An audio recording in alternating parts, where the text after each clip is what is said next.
Albertina, if you could help us with the agenda, please.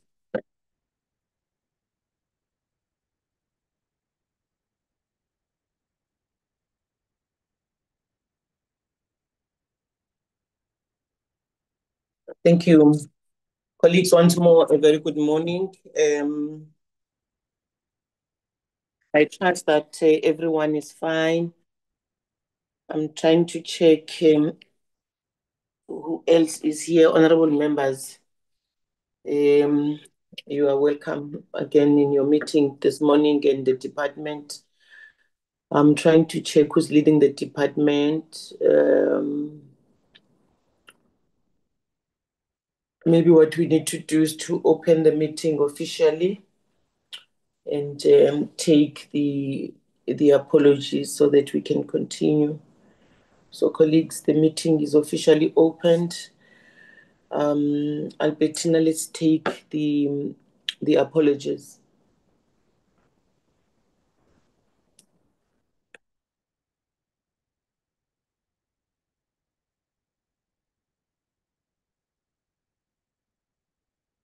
Albertina, are you with me?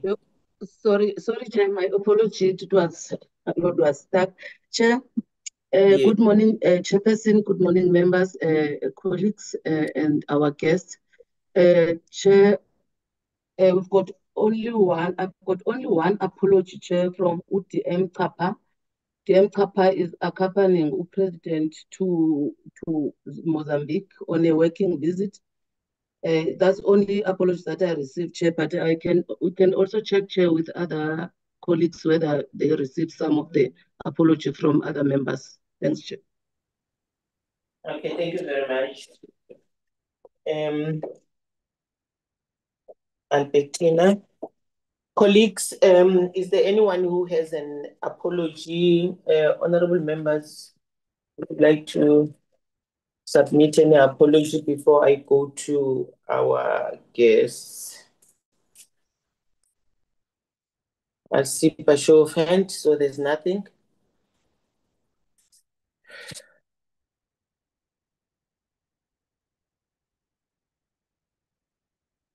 Okay, from the department side,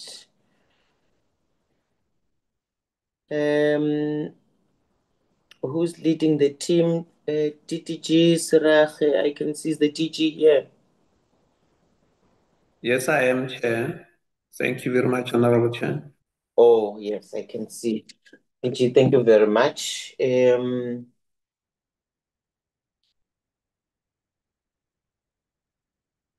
Is the Honorable Minister joining you, DG? I can't see if he is here.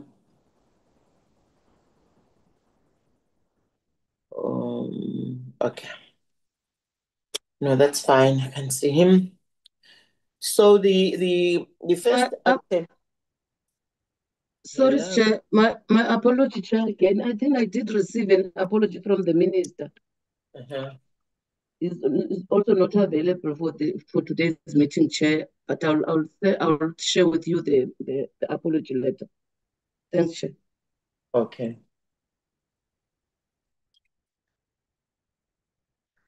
Okay, I'm a bit fluish, colleagues, so you'll forgive me if my voice is not helping you. However, I think that we can continue. So we have 4 items, colleagues, DG, that you will have to assist us with. The first one is the development of the regulations for the PDAL Act and the Plant Health Act. And then the second one is the development of the farmer register. And all these are updates because you'd remember, colleagues, that the first one we spoke about it, I can't remember earlier in the whether it was May or so. And the response that we got from the then TDG, Mehla Makulu, was that they were still working on it. The farmer register was presented, and we said it must be updated, and then the department must come back. The third one is the update on the review of the National Food and Nutrition Security Plan. It's an update also. And the last one being the plans to develop a strategy to commercialize goat production for markets. And I think the person who raised it and wanted us to, the department to come and handle it was Honorable Smith. So, yeah, these are the 4 items, and then we'll release the department and deal with the last item, which is the 5th. So, DG, may I invite you to take the first item, and colleagues, we're going to take all the presentations. So you'll note all the issues that you want to raise or discuss, so that at the end of the 4 presentations, we will then take the questions and the responses and finish. DG, please come through.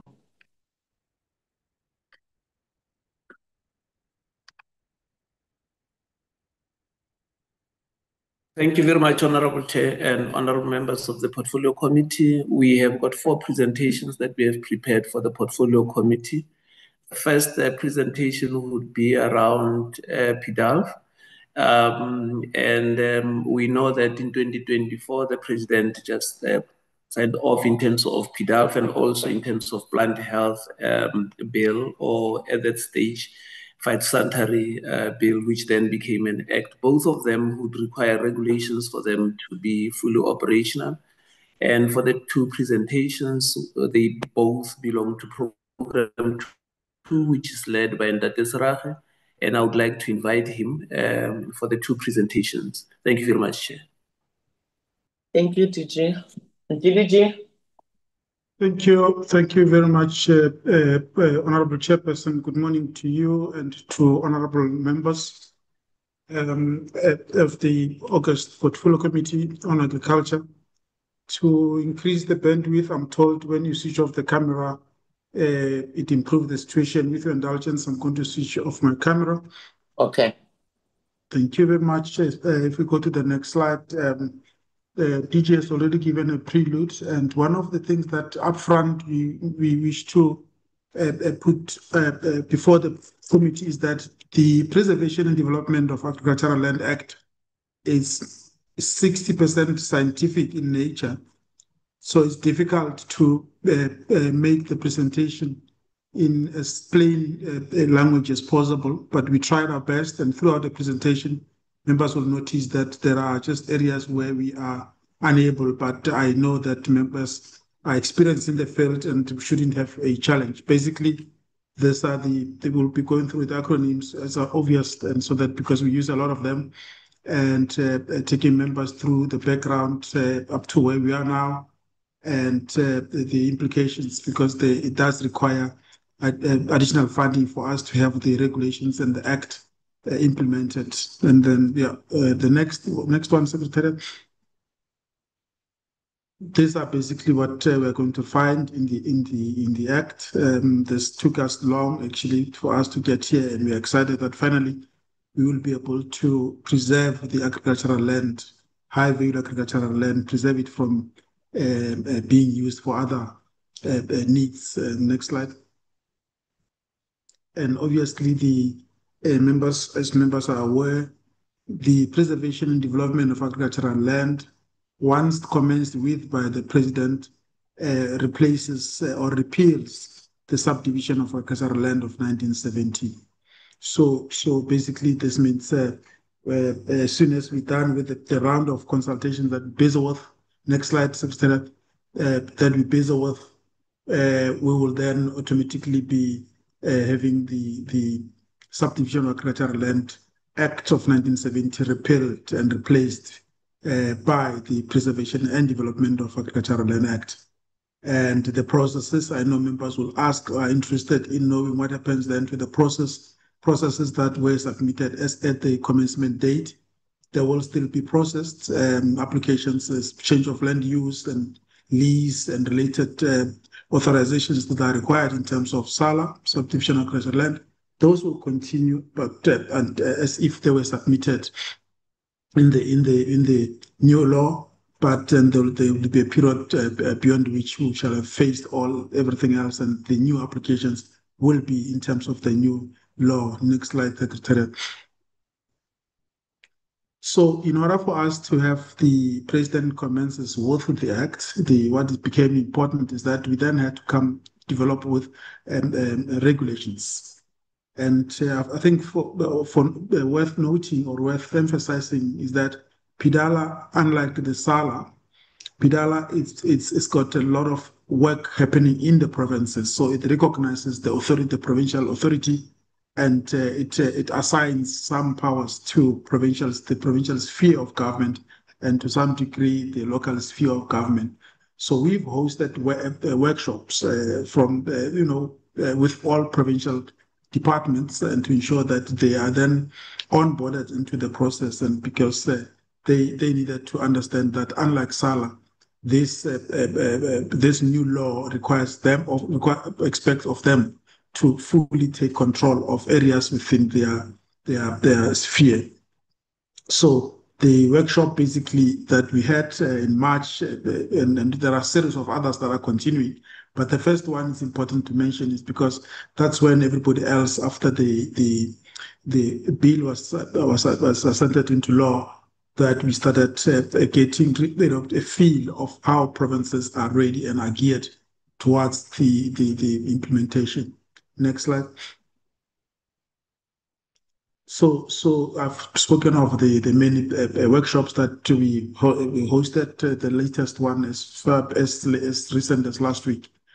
As and when we go through these workshops, we then pick up that some provinces, either because it was never built into their organizational infrastructure, they seem not to take it up as easily as we thought. So they would, for sometimes, express the need for additional funding. So the program in the budget structure of provinces has what used to be Program 5, now is Program 2. Now I'm talking the budget structure of the provinces. It's normally because this is it is about the program which within the provincial space responsible for research and some responsible for land care. What we've noticed is that some provinces really had very few, if any, officials allocated to this responsibility. Provinces like Northern Cape, at some point, they had 4 million rand land care, but they only had one person. So the same applies to other provinces. They seem not to have, over the years, prioritized the allocation of human resources to this program. And so we then are making it clear to them that this is their responsibility, and immediately they raise the issue of the need for funding. But this requires, I think, going forward, for us to engage maybe at the 10 by 10 led by DG, for provincial departments to start specifically allocating resources to this the work that is about preservation of agricultural land, but as well as land care and related conservation of cultural resources legislative framework.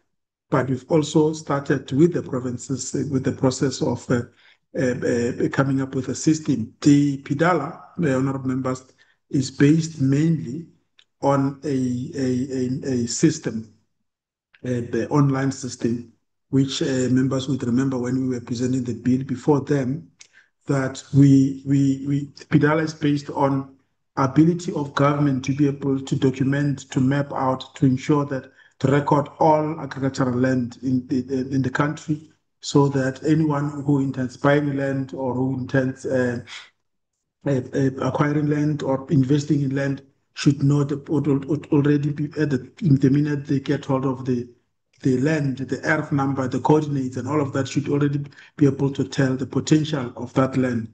So we need to have a system that anybody, whether an investor, whether a farmer, whether any person who wants to buy land, should be able to access and get the information. So this is the system that has got to be procured, which will then be accessed by all provincial departments.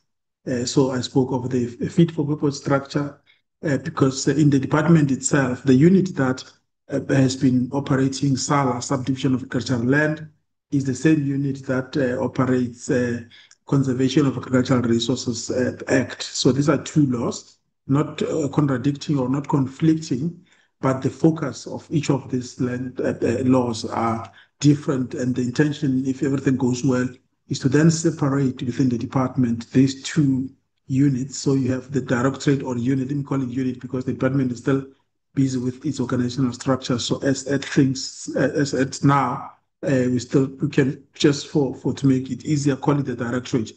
So you need to have a director leading PDAL and director leading SALA. It is because over the years we've realized that the same resources just get complicated when you use the same officials, same director to authorize to work through conservation of agricultural land at the same time working on the SALA. So that would be if things go away, we would hope for the two to be split. Next slide. So the progress that we've achieved so far is that the law makes provision for call it, I don't want to call them SOC, but basically these are the guidelines that the Act provides for the norms and standards. Yes, that's what I'm looking for. So we need to make sure that there's norms and standards as provided for by the Act, but at the same time, we need to ensure that with the regulations, the two together makes it easier for all provinces to approach it uniformly.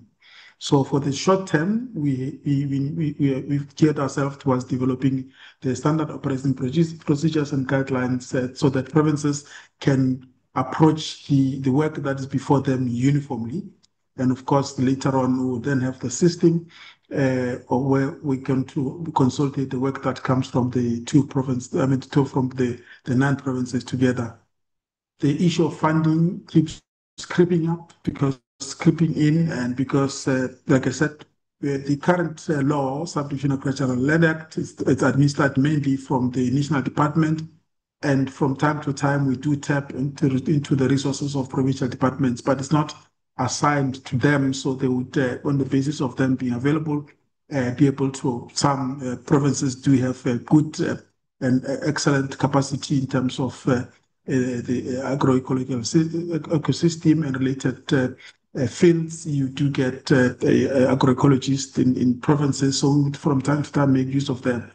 But with PDAL, it's not going to have to be, it's not going to be from time to time, it's going to be a permanent feature and responsibility of the provincial sphere to be able to execute the work that requires the province to coordinate the plans and to ensure that the applications that will be coming from the provinces are processed immediately from the provincial sphere. Next slide. So the regulations has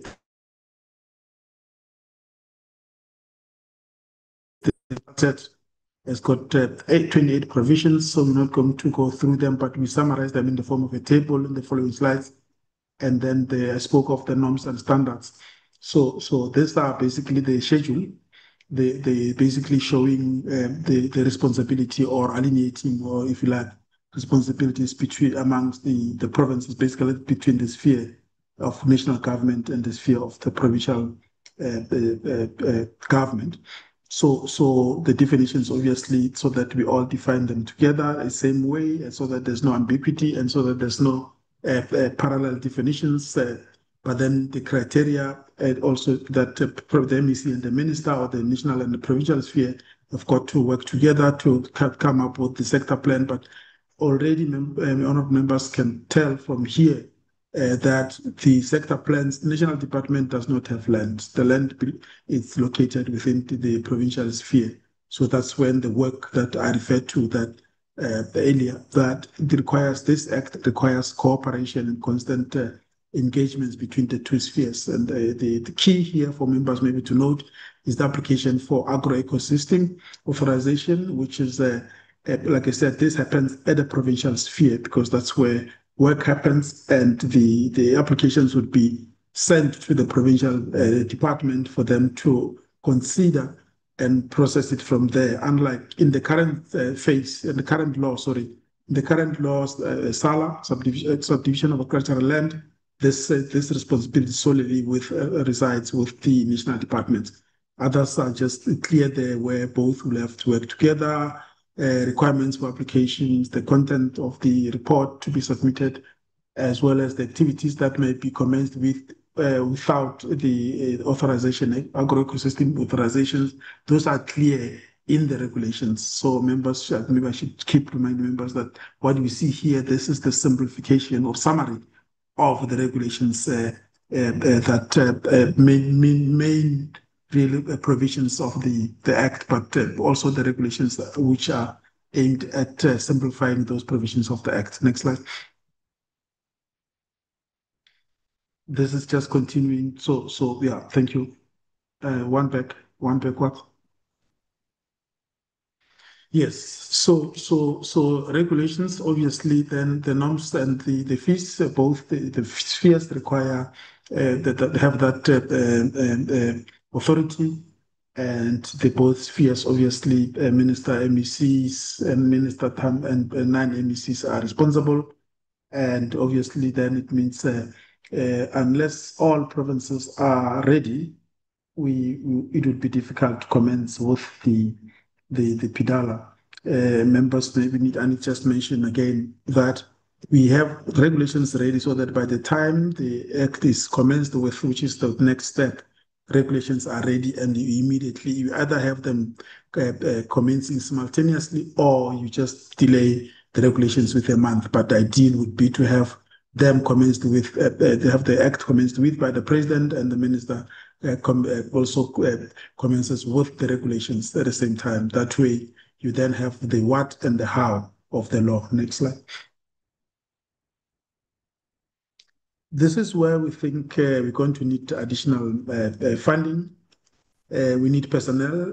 This, like I said earlier, PDAL is more about scientific analysis. It's more about assessment. It requires agroecologists. It requires scientists, soil scientists, and related. The capacity we have in the department is geared in the main towards the Conservation of Agricultural Resources Act, and though there is expertise in terms of the SALA, you need to separate the two. There's unfortunately unavoidable need for additional resources, human resources that we require, and obviously then we need to have the associated goods and services. And obviously, if we get the figure that we have, it's a big figure, but it's a once-off. From then on, we should be able to, once we have the figure, we should be able to have everything done, manual simplification, and to a great extent simplified in different languages. That's the intention that we'd want to do. At the moment, we have the Act simplified in a booklet, but the intention is to also have the criteria and everything else that relates to the Act simplified in booklets, and so that the consumers of this law are able to identify with it, especially it being a new law and changing what has been happening since 1970. We don't expect it to be a smooth ride, hence the need for us to have material that simplify and the law itself and the how part of the law, but at the same time, we foresee the need for additional workshops and training of the provincial sphere, but also those that are in the property space, because they would also need to be trained with regard to how then applications, for instance, subdivision applications, the current system, they've been doing it since whenever they started practicing, but in the new law, that changes. Next slide. I think this next one is the last one. Thank you. Next slide. This is clear. I think that the alignment I spoke of, this is clear. I don't have to repeat. Partnerships are going to be required. We do already have partnerships with the Chief Registrar of Deeds Office, with the Surveyor General's Office, so we are aligned in terms of the processes, and we don't foresee any problems. They've been part of the engagement throughout the process because our laws, the PDAL, and the work of the Chief Registrar of Deeds, as well as the Chief Surveyor General and the geomatics, the work together, and we've made sure that from the outset that we work together. So there is that alignment. Next slide. So the consultations are done. Regulations consultations. I think we've sufficiently covered the consultations, and we're satisfied with the consultation that we have embarked upon up to now, and we think we are now ready to have the gazette, the regulations gazetted for officially for consultation. So what we've been doing is to engage all the stake and role players before we have them gazetted for public consultation. Those that might have missed we must have missed in the processes that led up to now, they will then have the official opportunity to engage with the regulations, after which we will then have them approved and be placed in being enforced. And of course, there's a lot of work, there's a lot of engagement, like those practitioners in the property space they've got a lot of inputs to make. This is a game changer. So they obviously are somehow not happy, which we understand, but unfortunately, this has to happen. Next slide.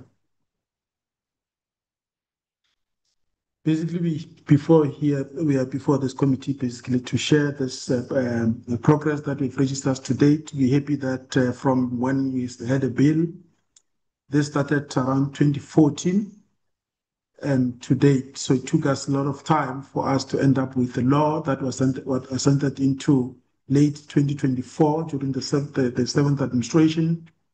And we're happy now that we've been able to develop regulations, and we almost 95-96% there, and we present this progress before the committee. Back to you. Thank you very much, members, for your attention. So handing back to the Director General. Thank you.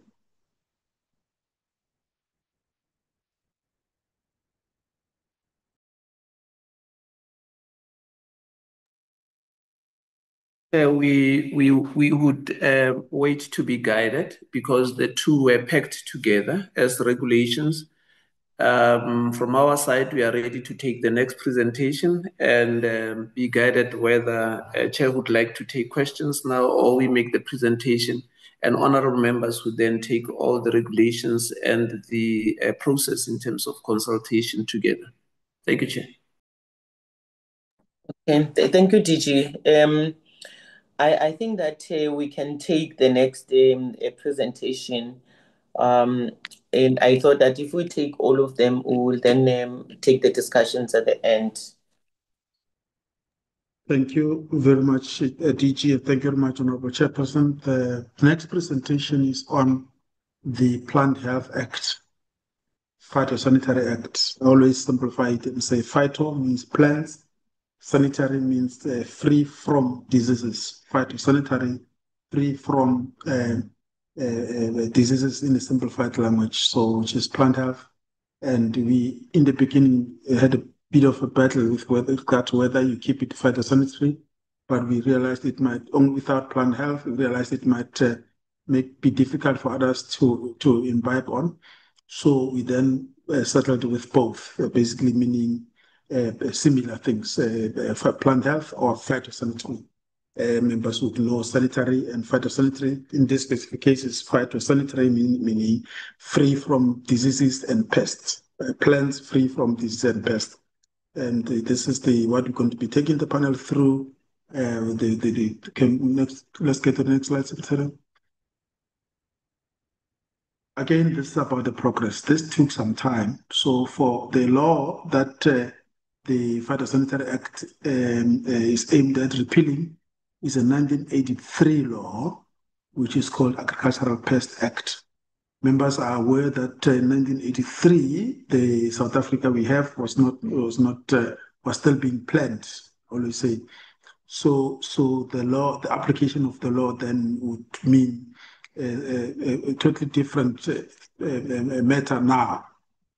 And the phytosanitary laws of the world assist in facilitating trade in agricultural products, in this specific case, in plants and plant products.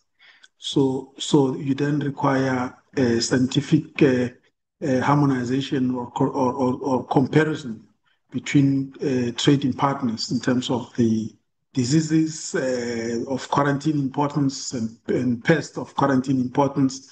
For trade to happen, it means trading partners have got to give each other or one another assurances that importing plants and plant products from your country would not risk introducing and spreading pests and diseases in my country, the import country. So this therefore means whatever we've been doing to date was done with using the law that precedes the Constitution of South Africa and precedes the WTO. And so whatever else that we've been doing was really based on understanding of what needs to be done, but without any legal provision. And next slide. Members would be aware that there's what we call the key document in the phytosanitary space that assures sanitary, but assures free from introduction of pests, free from the risk of pest introduction, and this introduction is called a phytosanitary certificate. Now, phytosanitary certificate, South Africa has been issuing it and to ensure that we speak of the bumper crop, and we learned that citrus for the year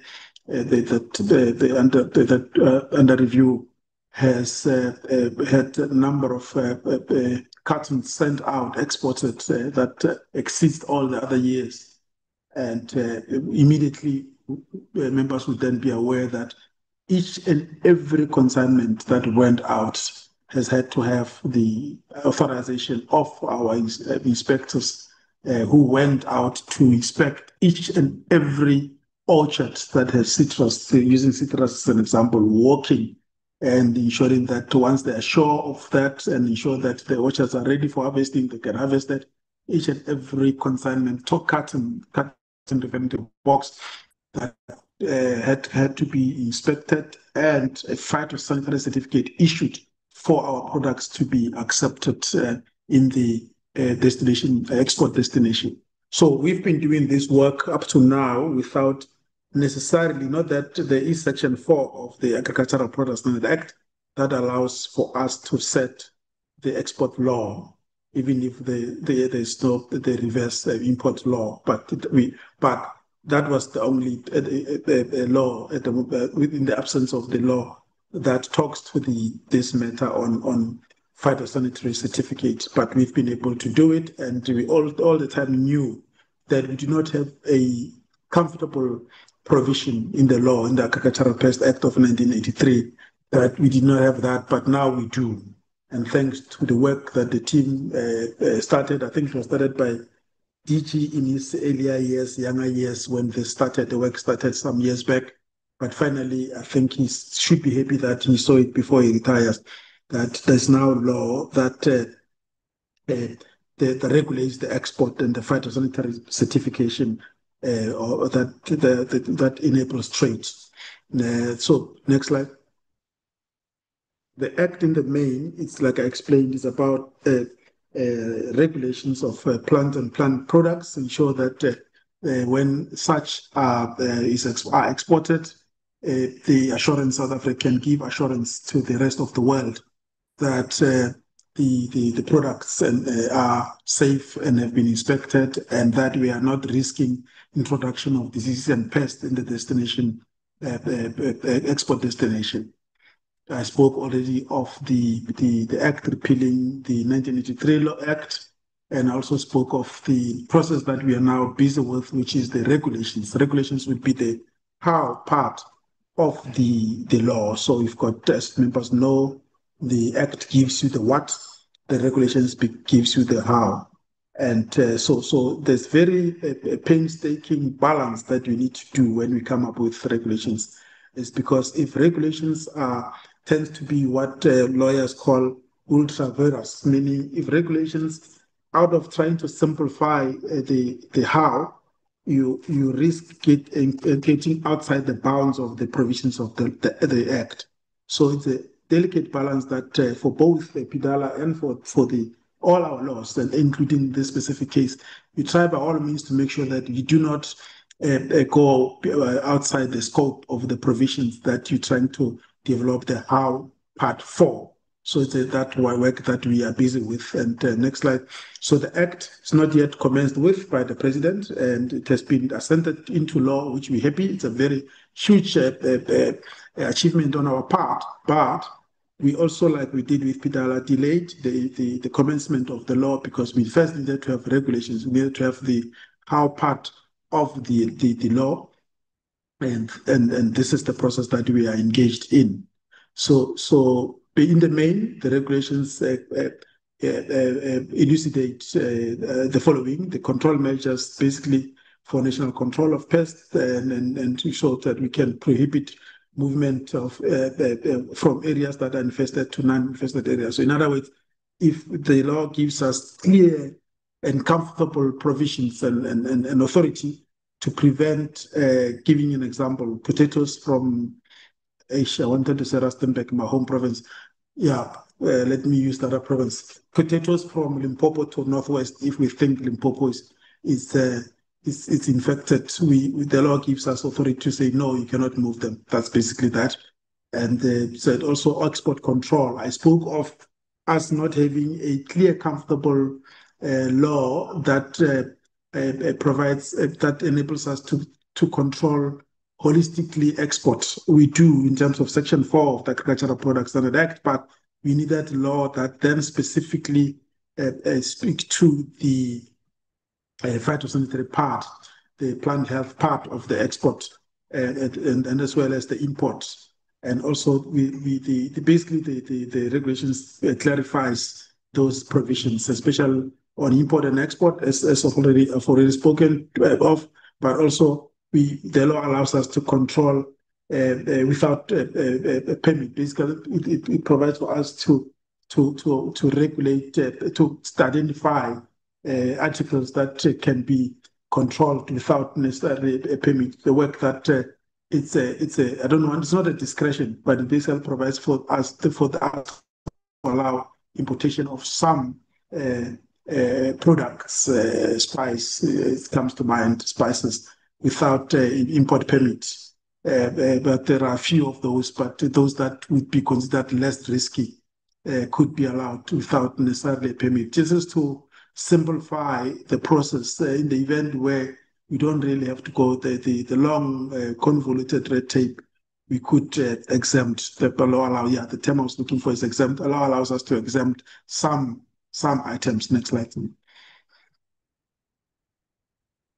So the regulations we started immediately upon. In fact, while we were waiting for the law, for the act, the bill to be ascended into law, we had already started with the regulations because we had foreseen that we would require regulations to run immediately with the act, so that everything else becomes clear at the how part, what we refer to as the how part.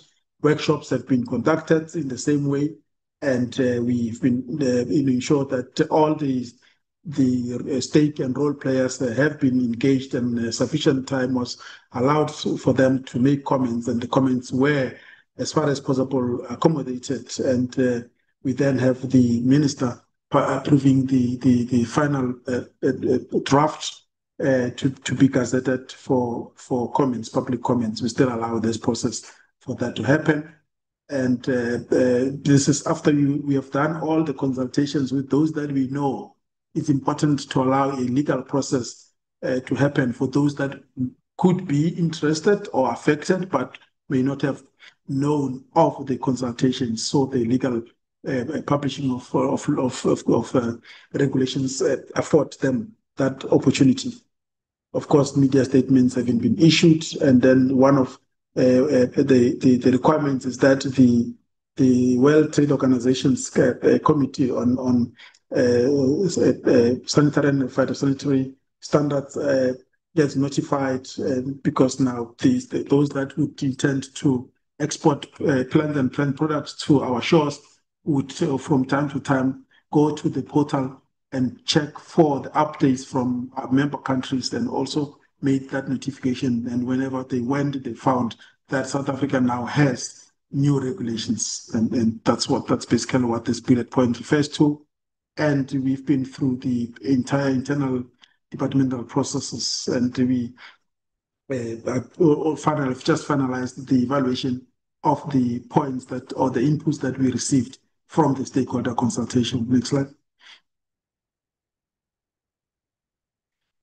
So I've spoken of what the intentions are, the prohibition and the compulsory notification of occurrence regulated pests. This is any farmer who happens to have a pest. So the question becomes, how do they know which one is regulated? But anyway, as long as we've got a pest, you notify, or then come to identify and regulated pests. What do we mean by that?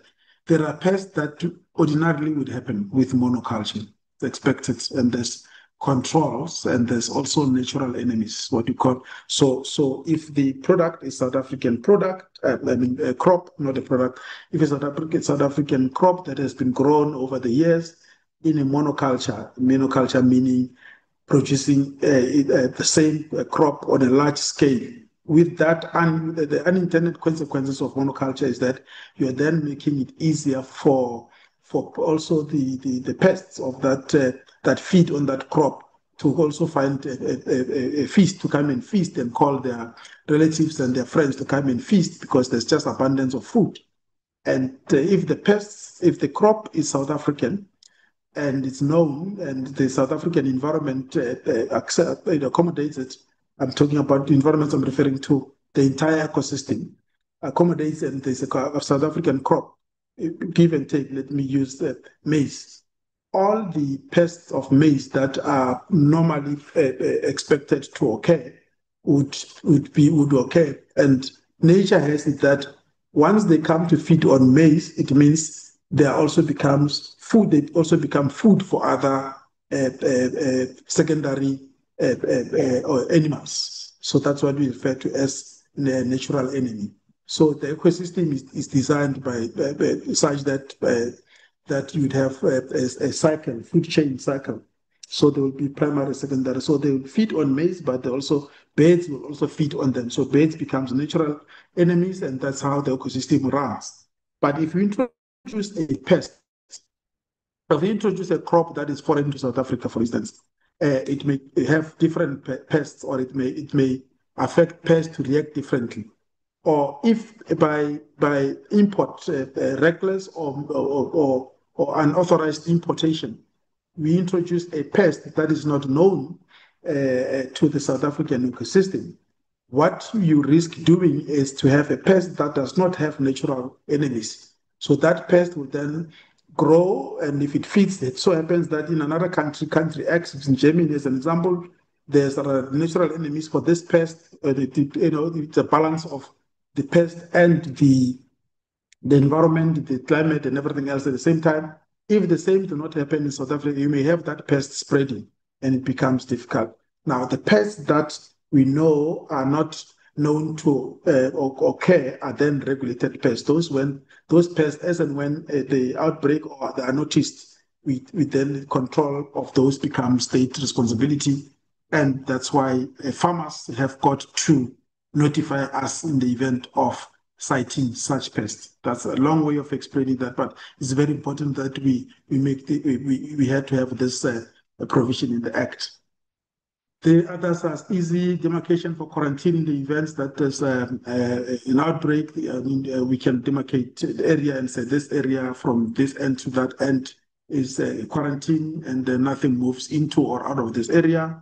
And we can also declare that this pest in this area, owing to the climatic and other environmental conditions, this pest in this area is a low prevalence, so does not require concerted efforts of controlling it. And so those are, like I said, this are scientific in approach, but we're trying to simplify it. And we hope so far those who are in the space, farmers, are aware, and we are always available for them in the event of them requiring assistance. An order that can be issued in terms of the law now is very clear. An order, an example could be that you shall not plant potatoes here, or you shall not, you shall destroy this plantation of these hectares of potatoes, because we have got proof that they continue them, allow them to continue, when allowing the crop to continue the full cycle, you would endanger the others, and so that is basically the provision that the Act provides and enables law enforcement. And the export regulations, something that I spoke of earlier, but I think the focus would be re-export. We did not have this feature in our current law, re-export of plants and other regulated products. So we do not have in our current law a provision where a farmer in South Africa can import from Zimbabwe and re-export. So import from Zimbabwe and export to Europe, to Malaysia, for instance, Malaysia, better example, to Germany.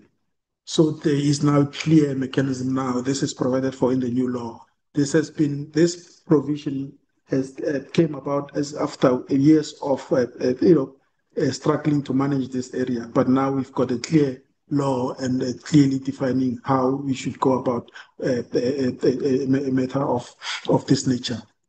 And also the consignment in transit.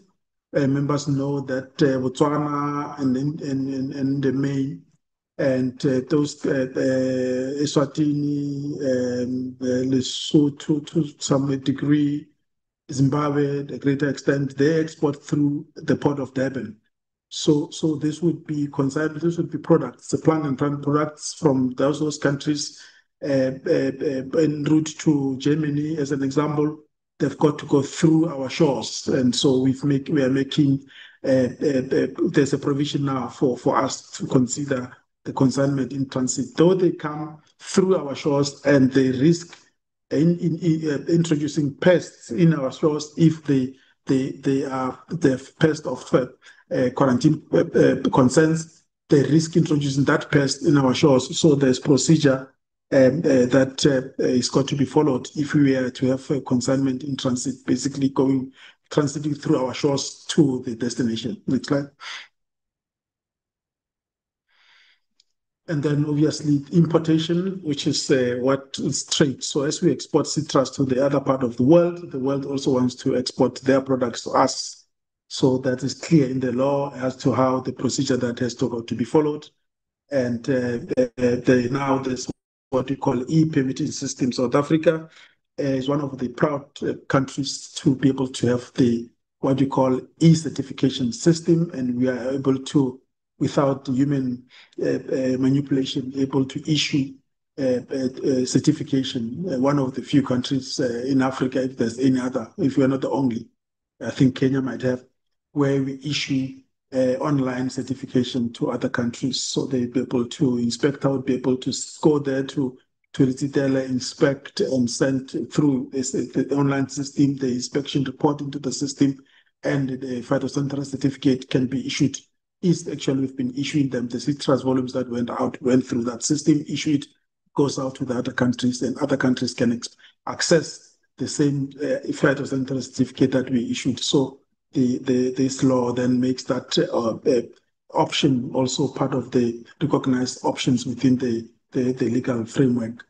And then consignment for compliance with the issue here, I wanted to just focus on the extended detention.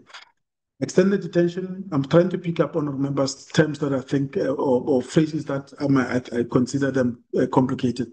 Extended detention basically refers to if a consignment comes in, go through the port, and the port does not have capacity, BMA in this case, or does not have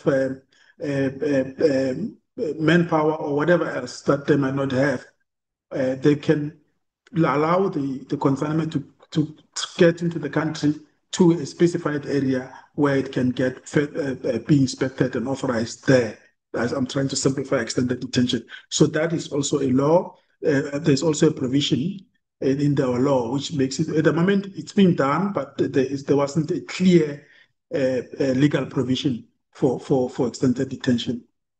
And then post-entry or quarantine, which is also, this happens also, we can say we accept it, but we still have to quarantine for a specific period, science informing us what is the duration that we've got to allow in the event we suspect for the plants. If in most cases, this would be your propagating material that you'd allow for them to come and into the country and have them quarantined up to a point before you finally release them.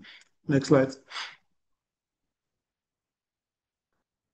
Going forward, we will have the final workshop in Feb, and after which we would then have the regulations. After I mentioned that in November was our deadline to conclude the collation and assessing of inputs that were made through the consultations inputs made by the private sector and everybody else. So we'll have the final workshop in February, after which we will then have the regulations sent for minister's approval so they can be published. And then from then on, if things go according to our wish, we will then have the regulations commencing with effect from the first quarter of 2026. We hope to have it early in April, but there's a lot of dependencies. But we've got everything marshaled together, and we're ready we've done all the work, and we're happy that if things go our way, we will have the new Phytosanitary Act or Plant Health Act commenced with, and the regulations as well. Thank you. Next slide. I think that should be the last slide. Oh, these are just stakeholders. Those two who were consulted. Next slide. Continue. So we appeared before the committee to basically recommend that the committee takes note of the progress that we've registered to date, and that we think we are ready, and we just need the blessing of the committee to understand that we are here and comfortable, and we think we're ready to have the new law commenced with, the law meaning the Act and its subordinate regulations. Thank you. Back to you, DJ. Thank you very much.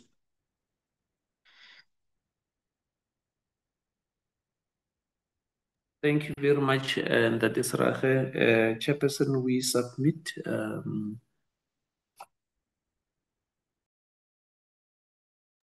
Okay, TG, thank you very much, DDG. Honorable members, let me come to you and hear your view. I would have proposed that we take all the presentations and then go to the discussions. Can I hear from you whether you want to take the discussion now?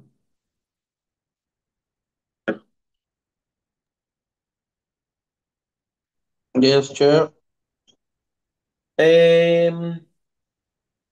Nyambos.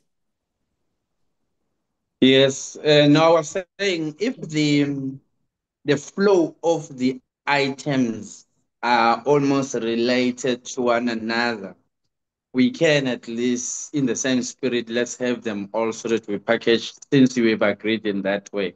Unless the other items will have a divergent focus, then we may break the flow from where the others are packaged similar as opposed to the other. So if you can give us an assessment to say these are lumped together, they are a combo, like with the two presentations for me are related, then it will be interesting to look at the other, whether they're linking to this.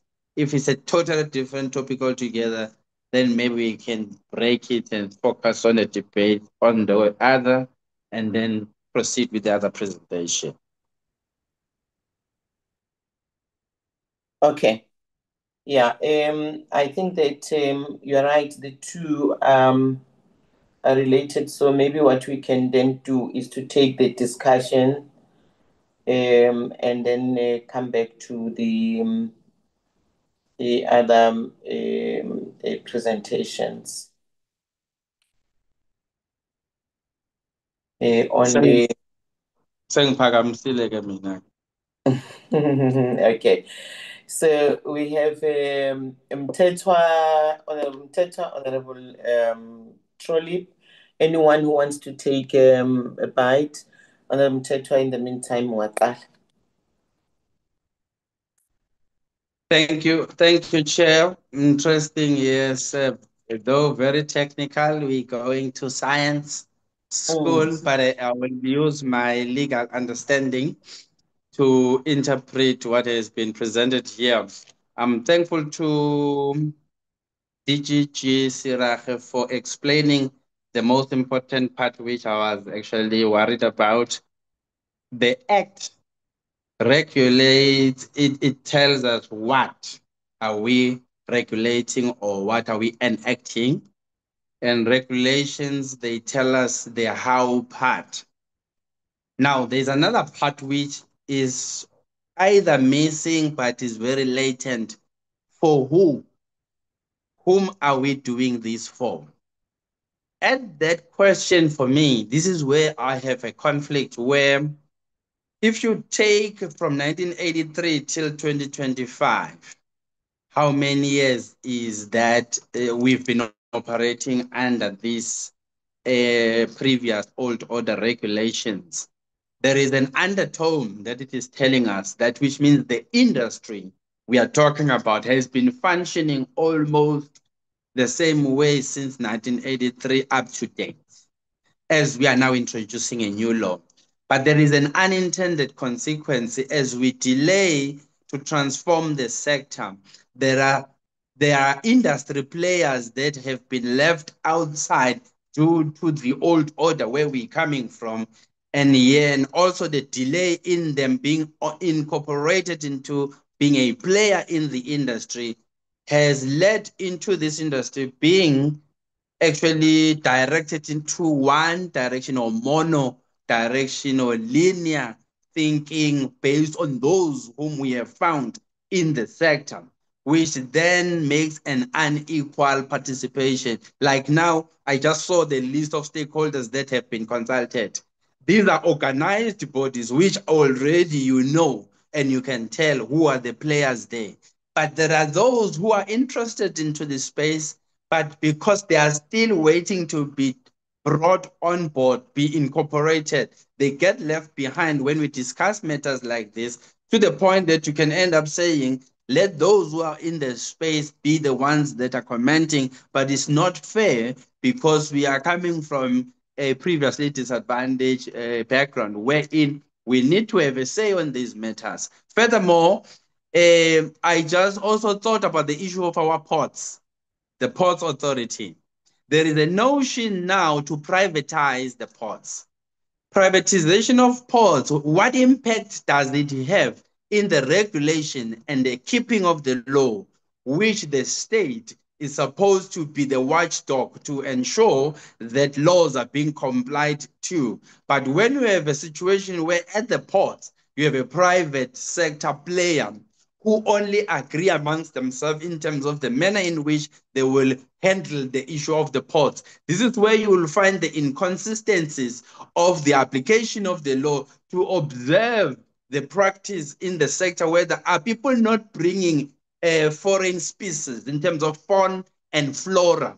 Because when you look back in history, we have a lot of fauna and flora which is foreign in our country, which led into the uprising or the outbreak of various diseases, which are now in our shores, in our land. And as we try to contend with those, we are realizing that these were actually carried over into the country by obviously lack of observation and regulations, because definitely from 1983 up until today, there could be a negligence in the observation on how we handle these matters. But be that as it may, I would also raise the issue of an unfunded mandate. We make the law, but for you to administer this law, you need to have money. And so if money is not there, you will have a shortage of staff who must be employed in order to observe all of these legal requirements and measures. And that will lead into a law not being observed, only observed by those who have the money. Also, in the same way, when we do consultation, the industry players are already organized themselves and they've got money which is circulating amongst themselves. They end up sponsoring a particular narrative of what they think the industry should focus on, which is fair enough because they are the players. But what about those who also want to be players in the sector but are limited by lack of old laws which were preventing them from participating? Because it is a fact which we must acknowledge that some of us are not participating in the sector, not because of our liking, but the order where we are coming from was such that there were certain sectors where we are not allowed to participate. As a result, the sector is growing in a particular imbalanced manner, not incorporating the demographic parities, which is an issue that we should be looking at. I'm also going to raise an issue which is competing interest. I know soya beans. Soya beans is an agricultural product, but the oil industry is deeming that product to be now used to produce oil. Now, at what extent do you preserve agricultural land with a thinking that the product in question is a plant for eating or human consumption? But now, when industry players decide to use an agricultural plant, but if for an industrial purpose, that it changes the context altogether on the preservation of agricultural land with an aim of human consumption as opposed to a green economy. This is another issue as well. The introduction of green economy has made it now difficult to distinguish between what is for agriculture, even if the source is agricultural, but the end user or the intention to use this plant is no longer used in the dinner table, is now used in the oil production industry. Then, which means now we have to bring two pieces of legislation, an agricultural act and bring also the Energy Act and combine these two pieces of legislation and give us a different interpretation.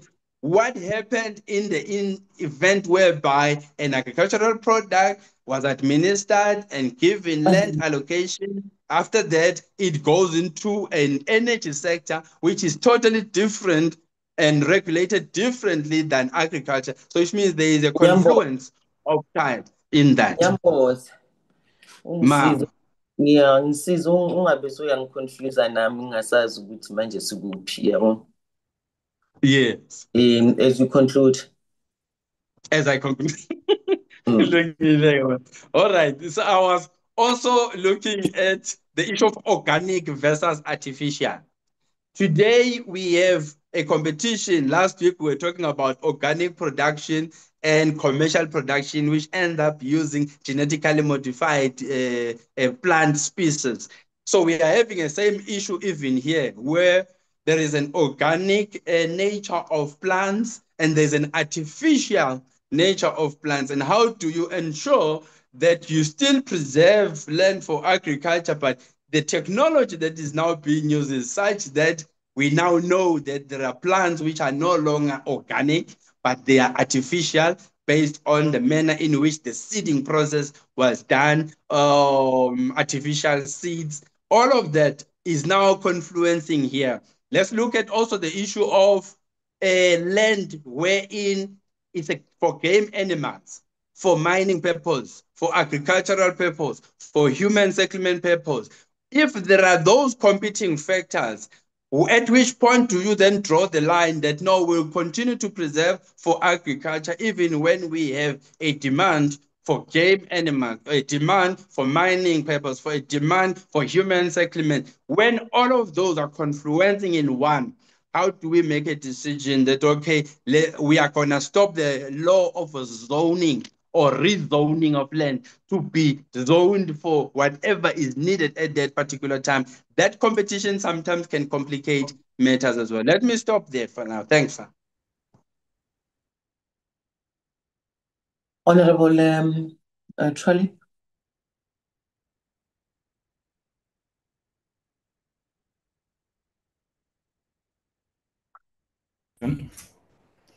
Thanks very much, Chair. I'll try and be briefer than the previous speaker. Please. Chair, my concern around the Preservation and Development of Agricultural Land Act. Please note Member Aris as well. Okay. I'm sorry, Honorable Trolley. You can continue. Yeah. So my concern around this is that the presenter didn't speak at all about conflicting or other legislation that marries with the PDAL. You know, I'm very pleased that we're looking at repealing archaic legislation, and that also the Plant Health or Phytosanitary Act of 2024 will repeal the Agricultural Pest Act of 1983. I think this is very progressive. But my concern is if you consider Spatial Planning Land Use Management Act, SPLUMA, it marries with PDAL. And what we're seeing in our country right now, especially in the former TBVC land or former homelands, is we're experiencing what is described as ribbon development, where people are building houses along main arterial roads so that they have access to arterial roads, access to transport, etc. And in the past, it was regarded as unconventional to have ribbon development. But now people are saying ribbon development is actually easier to service with service delivery. For example, you provide water and electricity parallel to a road is easier than providing it in isolated villages. But my concern is that the Spatial Planning Land Use Management Act, which identifies land for residential areas, land for commercial areas, land for agriculture, just like PDAL, is not being respected. When you notice all this development happening in our country, it's developing in conflict or in contradiction to SPLUMA. And what is being done to ensure that SPLUMA and PDAL are going to preserve our agricultural production land? Because once agricultural land has been occupied for residential or commercial purposes, that land is no longer available for agriculture. And if we don't look after that now, we will wake up when it's too late, when we don't have enough agricultural land to feed our country and to support our export industry, which creates jobs in this country. That is my question. How do we make sure that this legislation marries with SPLUMA and that both are being policed and monitored to ensure that their provisions are looking after agricultural land? Thank you, Chair. Thank you very much. Honorable Aris and Honorable Smith.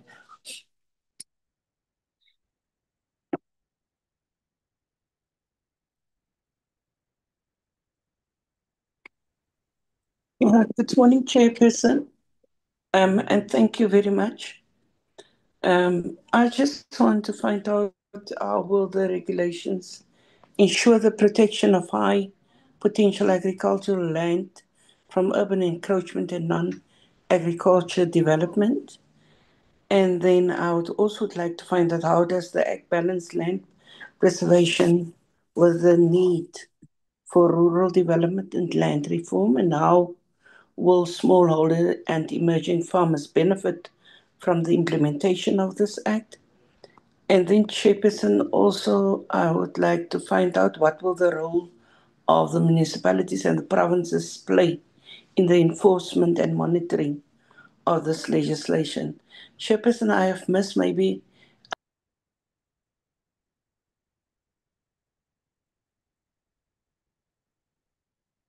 You are muted,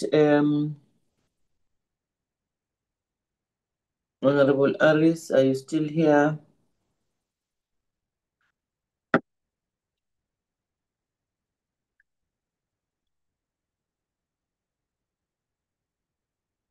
Okay, I can't see Letitia.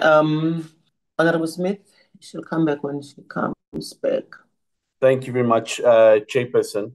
Chairperson,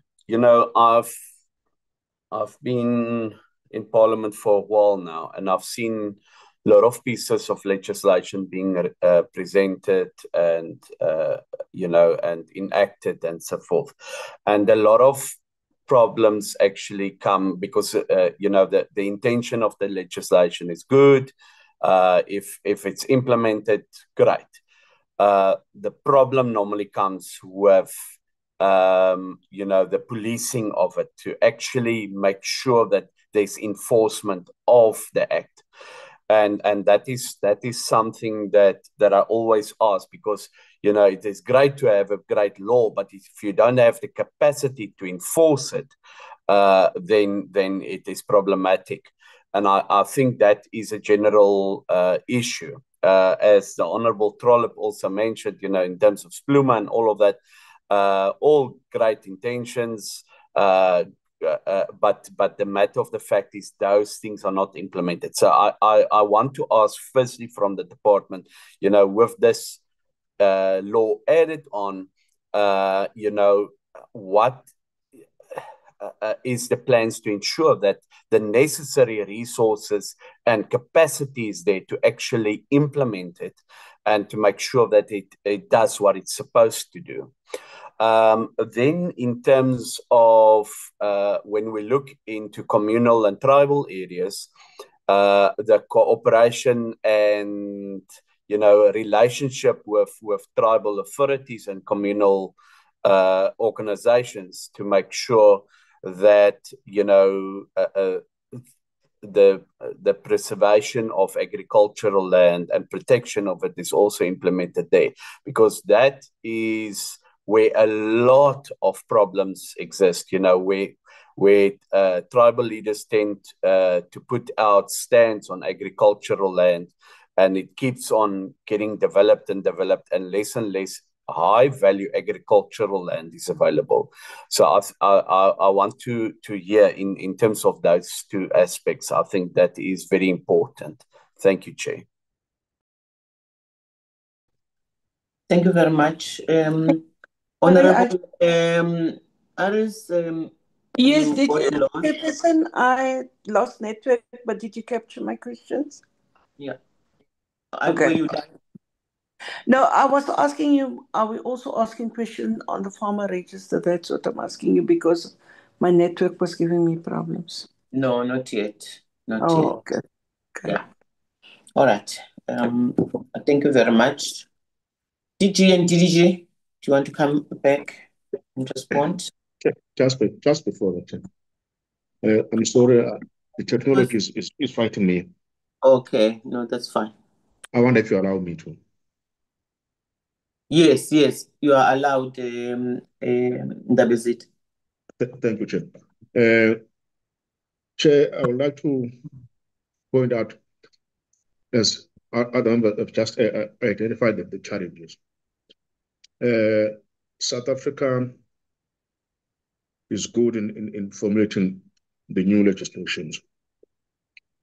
Have them being passed, but not being policed.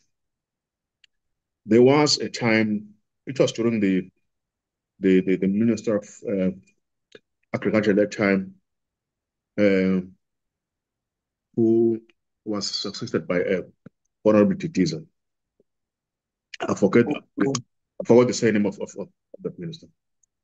The issue of land preservation was deliberated on, and these points were picked up. The issue of these developers who are only focused on changing the agricultural land into residential areas. It's not only in the areas of communal land. I pointed out at the time, it was during Minister Quinty. I pointed out the areas where I usually have been driving past. If you drive from Durban northwards, there were sugarcane fields out there. But today, it's only residential. This does not only affect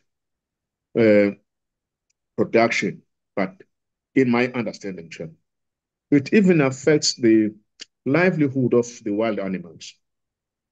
Now, wild animals don't have space to live, simply because the private land owners do as they please in their properties or in their farms or land.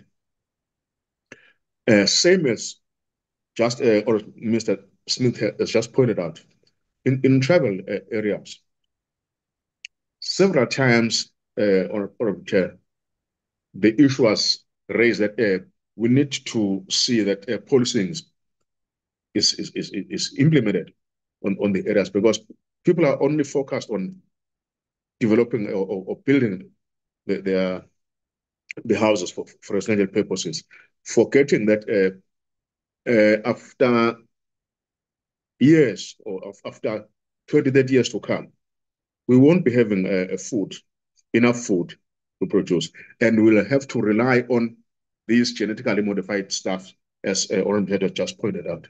So it is actually good to have these legislations passed but not policed. Oren talked about the spluma.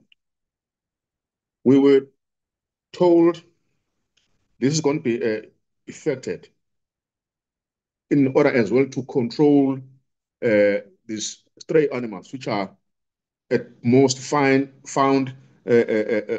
on our main roads, where accidents have been caused, where these cattle could maybe have been knocked down by vehicles, and lives are lost on those who are driving those vehicles. So I just wanted to point out here that this is the challenge. These are the challenges that we are having. As far as the plant health as well, you know, the issue of chemicals used affected our insects. We are now relying on foreign insects that are brought into South Africa in order to fight these foreign weeds. I, Chairperson, would like to point out, as long as we don't have policing instruments applied or implemented in dealing with these two issues, we will only be sitting and talking about things, but which have no bearing as far as making sure that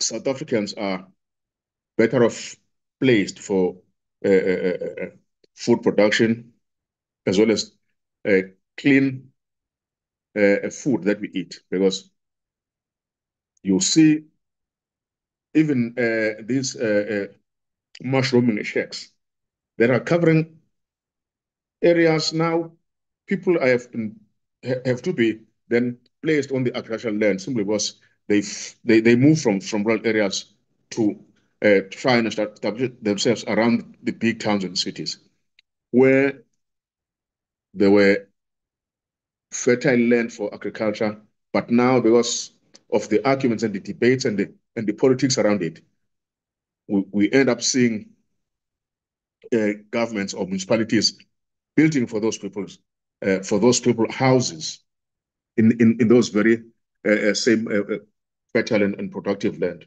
That's what I wanted us to raise, Chairperson. But thank you. I wish I could maybe one day learn how to deal properly with this raising of hands in the gadgets, because each time I raise the hand when I want to speak, I fail to get back to the system. Thank you. Okay, thank you very much, David. You will. I can switch it off now. It's not coming. Oh, there you are. Okay. Okay, thank you very much. DG, and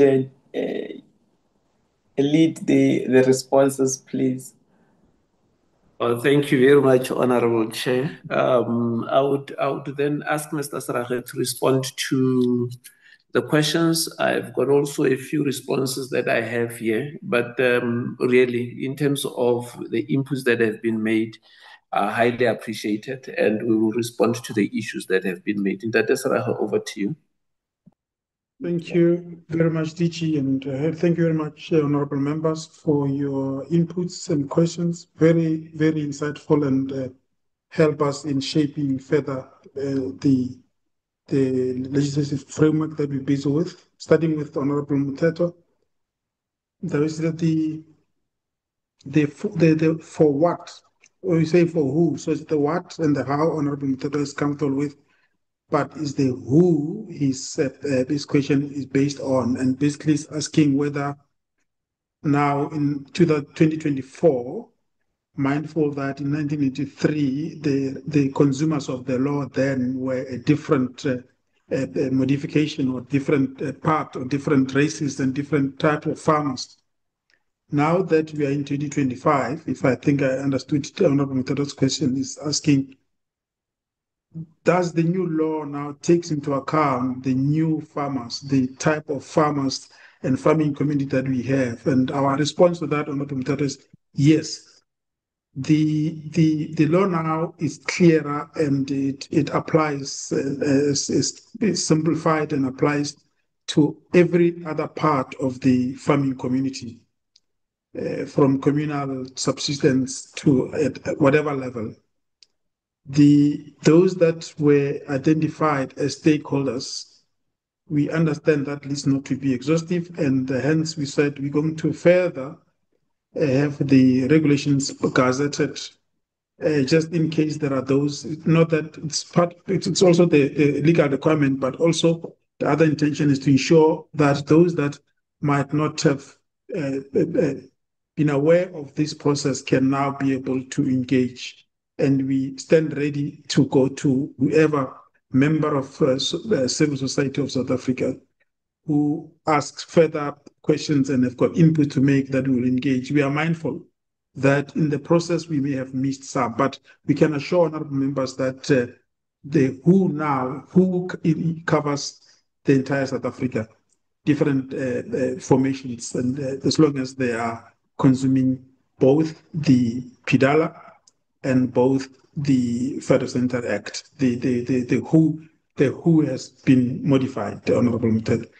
And Honorable Muthetwa asked further about the privatization of the ports. I think, not sure, but I suspect he was referring to the Border Management Authority, which has since 2 years now taken over the operations at the ports of entry.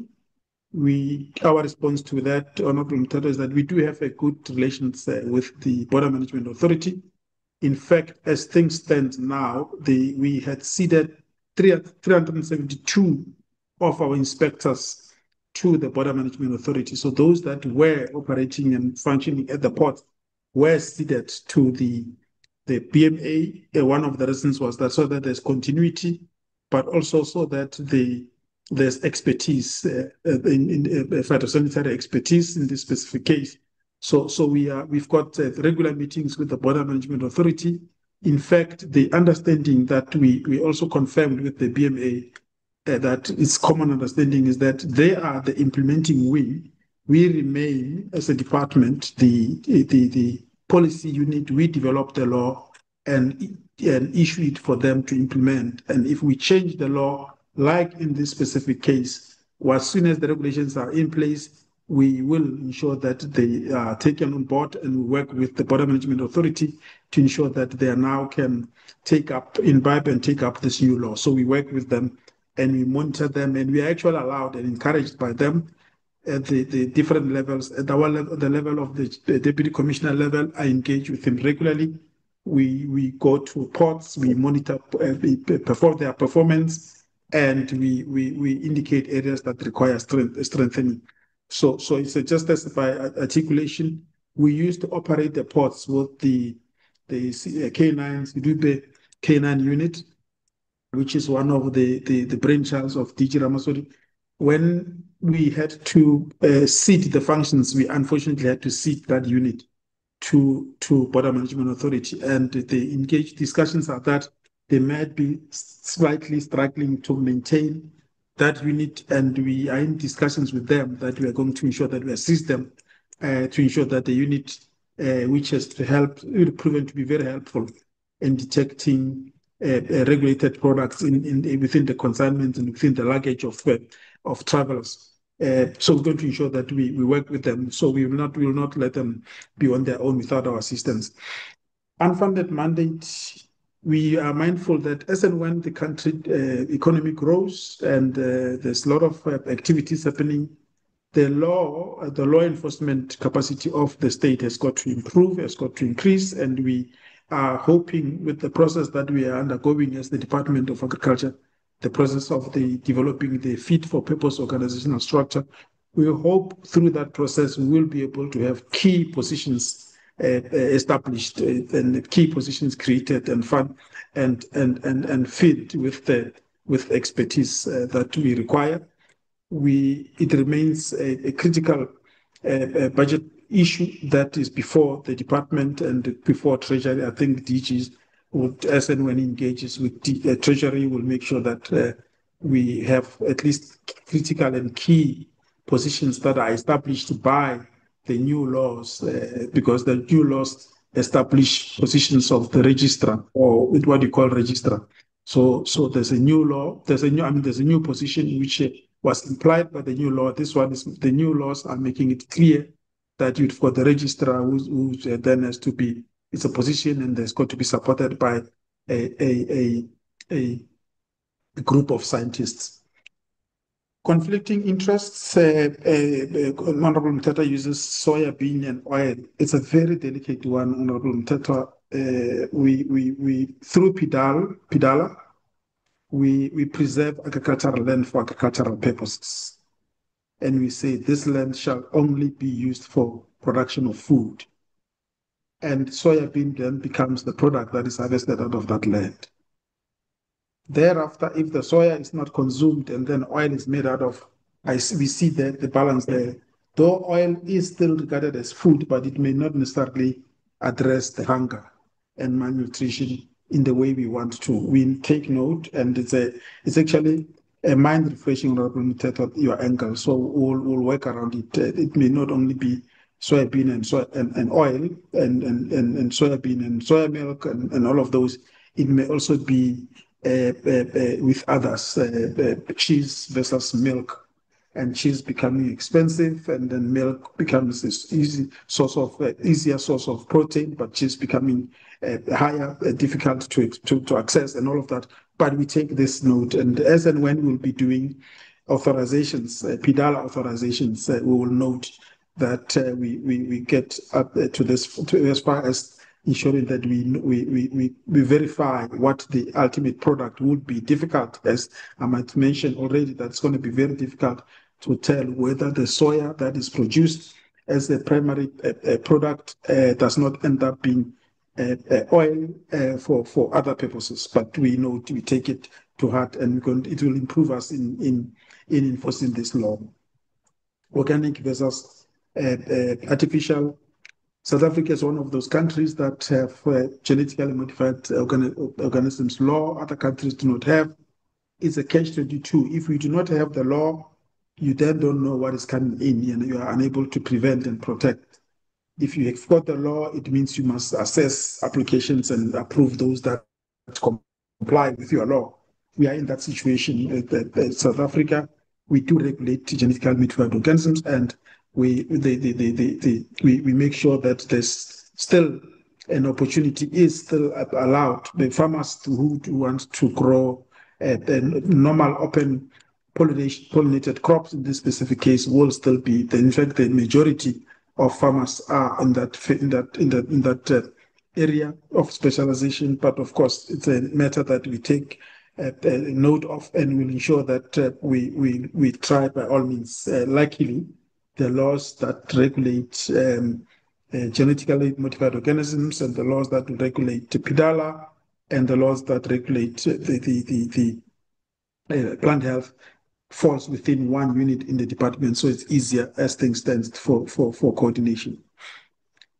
Then we move to Honorable Trolip, the conflict of the laws, correctly spotting that out, Honorable Trolip. This also came from Honorable Ngozi Cebekulu.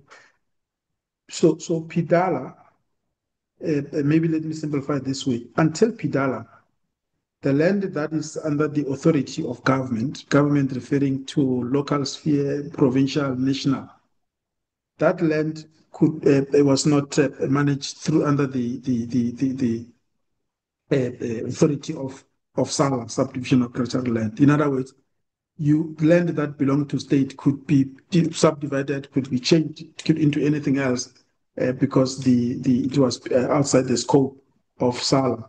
Now, PDAL has broadened the scope. Now, any agricultural land in the country, if such land is for agricultural purposes, shall be used only for agricultural purposes. This, therefore, I don't want to say exclude, but it's as Pluma, it's not necessarily for on land. It was not designed to regulate land that is for agricultural purposes, but it's basically general spatial development and ensuring that the example that Honorable Trolip mentioned or cited of where next to arterial roads you then have mushrooming residential complexes and businesses.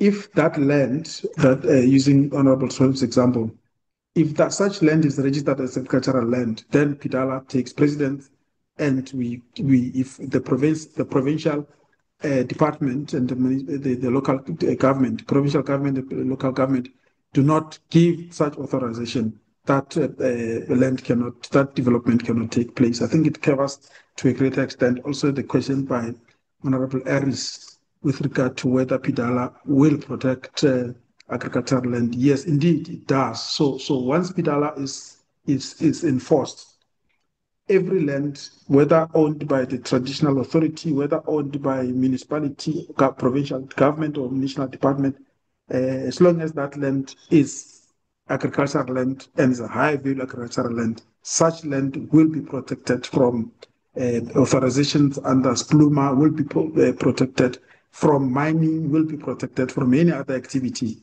So PDAL, hence the PDAL becomes the law that we are so glad to have towards the cause that we are charting, that cause of protecting, preserving high value and general agricultural land. So that covers that question. And the municipalities, the Honorable Aris asks, what is their role? The role remains municipalities. Our understanding is that they then happen within the provincial sphere of government. So consultations that we've had included municipalities, and they've got a very important role, especially now. There's some farms that are owned. Some farms are owned by municipalities, and municipalities, to some extent, used without PDAL. Municipalities could easily change their farm into a settlement. But as soon as PDAL is commenced with, that ability of municipality of being able to change, sacrifice some of their land, the agricultural land, in favor of human settlement, that possibility and that ability then is no longer available for municipalities. Honorable Smith, the capacity to enforce the law, I think this also was also asked by Honorable Cebekulu. We hope we will be able to enforce this law. We have been able to enforce subdivision of agricultural land up to now, and the capacity, the expertise still resides with the department. We will be able to. Hence, we saw the need to further train and empower the provincial sphere, because we're going to need them to be able to meaningfully enforce PDAL as well as the Phytosanitary Act. So enforcement, so far, we think we will be able to. We just need a few additional scientists. We should be able to enforce, to have the law enforced. We do not have an option as a state, but we need to have these laws enforced. We need to protect, preserve agricultural land, and we need to be able to ensure that everybody that is involved in the property space know very well that cannot happen on high-value agricultural land. Honorable Cebekulu, pesticides, disturbing basically the ecosystem. You are correct, Honorable Cebekulu. we know, and this is one of the delicate balances that we've got to come up with in controlling what I referred to earlier as regulated pests. There's what we call a threshold. So IPM, integrated pest management. So as and when you identify pests, you do not immediately start with chemicals.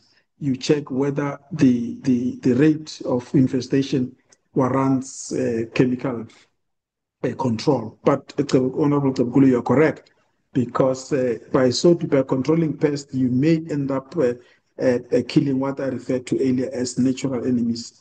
We members are aware of the work that is happening within the agricultural input control space, where by all means we are trying to ensure that chemicals that are used are no longer hazardous. We are removing through this August House support and authority. We are removing chemicals that are hazardous and hazardous to humans, but at the same time, if they're not, they don't have to be unnecessarily hazardous. If they can still control the pests that they're intended for and without harming the environment and other pests, that would be the goal. But it's a delicate balance as well. Let me pause here. Thank you very much, DG, for the opportunity. I'm not sure, DG, if you're allowing Busora, a technical expert, to contribute, and also Dr. Rambaule and Mr. Fender, before you come in. DG, over to you. Let's start with the permission from the chair in terms of the colleagues. Yeah, it's fine, DG. You can come in and be short. Thank you very much. Let me start with the plant health colleagues, and that are Jan Hendrik Venter and Dr. Rambauli, in that order. Thank you, DG. Thank you, Chair, honorable members. Yeah, I've got just one comment I want to add, and that is due to South Africa in the international trade space, and how the Plant Health Act came about as a result of that. South Africa is a signatory member of both the World Trade Organization's agreement on sanitary and phytosanitary measures and the International Plant Protection Convention. Now, we've been a member of the International Plant Protection Convention before 1994, but there was a new text developed in 1997, which South Africa formally adopted only in 2005. So that plays a significant role in where we are. So what does the International Plant Protection Convention do? It is the formal standard setting body recognized by the World Trade Organization in terms of a SPS agreement, and it's the only plant health standard setting body recognized by them. The IPPC, in short, is responsible, its main task is responsible to set up global standards for trade of agricultural produce to ensure that they are safe from agricultural pests and diseases, as DDG has indicated. Therefore, the terms and conditions which we also, and definitions which were also implemented in the Plant Health Act, is correlating with the International Plant Protection Convention. And that, back by then, we didn't have an act which is correlating. The old act, the Agricultural Pest Act, was before we recognized all of these intentions, and therefore we developed a plant health policy, which was formally gazetted in, I think, in 2012, if I recall correctly. And that guided us up to the point where this act is now or this bill was now signed into law and is now an act. So we're now at a point in South Africa's history which is very significant, and that is which makes us a role player, recognizing the standards what is set internationally. And that provides then the opportunity for all role players in the sector whether it's a small or a large scale commercial grower, to play by the same rule book, but also to enable them to either import or to export, and at the same time ensure that it is safe. And one of the important parts of this act was then the development of a national plant protection organization, which is an obligation under the IPPC. The act refers to therefore in section 9, and that enables us as a government to formally recognize such an organization, and they've got different role players. And within the new structure, that will also be highlighted who forms part of that, and who implements what. And the MPPO, therefore, has the ability to authorize other sectors to fulfill certain phytosanitary actions, and that helps us then to increase our capacity to implement the rules and regulations. Thank you, honourable members. Chair. Thank you. DG, who's following? It is Dr. Rambaule. If he has got a few points to add, then we will have Mayor Lydia Bosuga from a perspective of the Preservation and Development of Agricultural and Development Act. Oh, thank you, DG and DDG and honorable members. 2 points. We also just want to reassure this committee that the new law, which is the Plant Health Act, it also has a provision currently to expand the mandate whereby the provincial authority will have a responsibility in terms of the management and control of diseases through cooperation clause. Secondly, with regard to the consultation, we would also like to indicate that those that we have projected is those that provided comments. However, all categories of farmers or producers were also reached out in terms of consultation. But we have taken note of what has been presented or put forward. We will ensure that as we have a national workshop, we know that not all members will be part of that engagement. So we'll ensure that we do some roadshow to reach all provinces, especially for those vulnerable farmers, to ensure that indeed they contribute towards this process. Thank you, DG and DDG and honorable member. Thank you very much.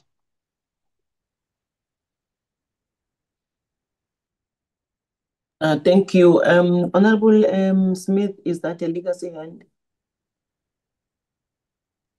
No, Chair. It is just a follow-up. Okay. Let's open up there. Okay, go ahead. It's just a follow-up. In terms of our limitation to be able to enforce these laws, has there been looked at technology to guard in terms of high-value agricultural land? For example, satellite imaging, with an early warning system, when land is being utilized. That's the one aspect. Then the other aspect, I think it will also come on the second point that we're going to deal with, is in terms of, knowing which land is actually high-value agricultural land. Because I have submitted a written question a while ago, and the department was not able to specifically give me to say this is the identified high-value agricultural land, and this is the use potential of it. So again, if you don't know what you're protecting exactly, then how will you be able to actually enforce that? So, and I assume it's coming in with the land audit as well. Thank you, Chair. Thank you very much, Honorable Smith. Honorable Mteto. Thanks, Chair. I just wanted to note that the department, do they realize that the speed at which development is taking place in a country of the other sectors is such that it's surpassing their speed of enforcing these measures and the time that it has taken them to actually bring this law into effect? As we speak, some of the agricultural land is being converted and diverted by property developers, especially as Inkosi is citing the sugarcane belt in KwaZulu-Natal, Mhlanga, in those areas. They are busy converting those spaces into properties and offices and factories. So which means there are other players in the economy. The nature of the economy influences the direction. So in law, there is a term called the law doesn't apply retrospectively, but can we put a clause where it will at least allow, in the event whereby a major agricultural land has been taken for another purpose or repurposed, that we can be able to expropriate that for human consumption or benefit, so that we reverse those cases, because money is playing a big role in taking all of those land. That is my first question. And the other one is that Border Management Authority is reporting under Home Affairs. So to what extent will you have control? Just merely deploying inspectors in Border Management Authority, but you find in terms of your control, the activities that are going on there get mostly reported under Home Affairs as opposed to you agriculture, because you have been hosted by an entity of another department. So in terms of control, you may be limited on what you can do and what can be done in that space. I also notice another trend. The foreign nationals here in the Western Cape are buying over a lot of land. I saw in Limpopo the same thing for a place of about 17 minutes traveling on a car. That land has already been ring fenced by some of the Arabs. And I'm sure part of that land will include some of land that would have been set aside for agriculture. But no one is watching, because these processes sometimes they take place between property developers, those who have a database of some of the land due to the loss of the asset register of the state. Then the state no longer knows that this land belongs to them. And then you find these activities taking place. So we need just to manage those. The last one, local government, is the one that does zoning. What influence do you have on local government that when they have an opportunity to rezone a land, which may be agricultural or used to be agricultural, at which stage do you get involved and how much powers do you have? Because local government is a local sphere which is autonomous in their function and sometimes may have clashing authorities with the national department, and because they are constitutionally recognized by Chapter 7. And so all of those competition, that's a big issue, which we find this hijacking of agricultural land taking place at the local sphere. Thank you. Thank you, Honorable Mthethwa. DG? Thank you very much, Honorable Chair. Mainly, Diabusuka would respond to the issues that have been raised here. I will take the issue around the BMA. If she may just respond to the issues around land. Okay. Go ahead. Thank you, DG, and good day, Chairperson and members of the committee.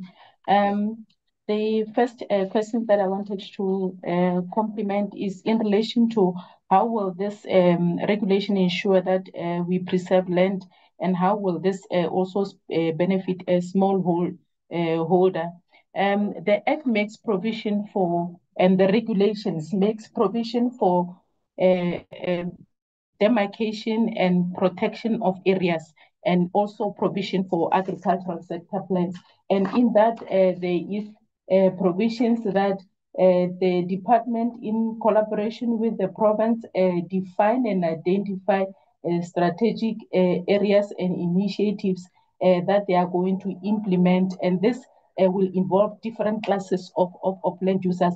those who are using land for livelihood, and those who are using land for a small holding perspective, and those who are using it for commercial and commonage. So we are hard working on those different classes, such that within the sector plan, there is a relevant participation of all involved in land, and there are identifiable resources within the current grant framework system managed through Division of Revenue Act, that those resources then are divided among the land users of different categories. So the criteria for development and compilation of sector plans is made in the regulation.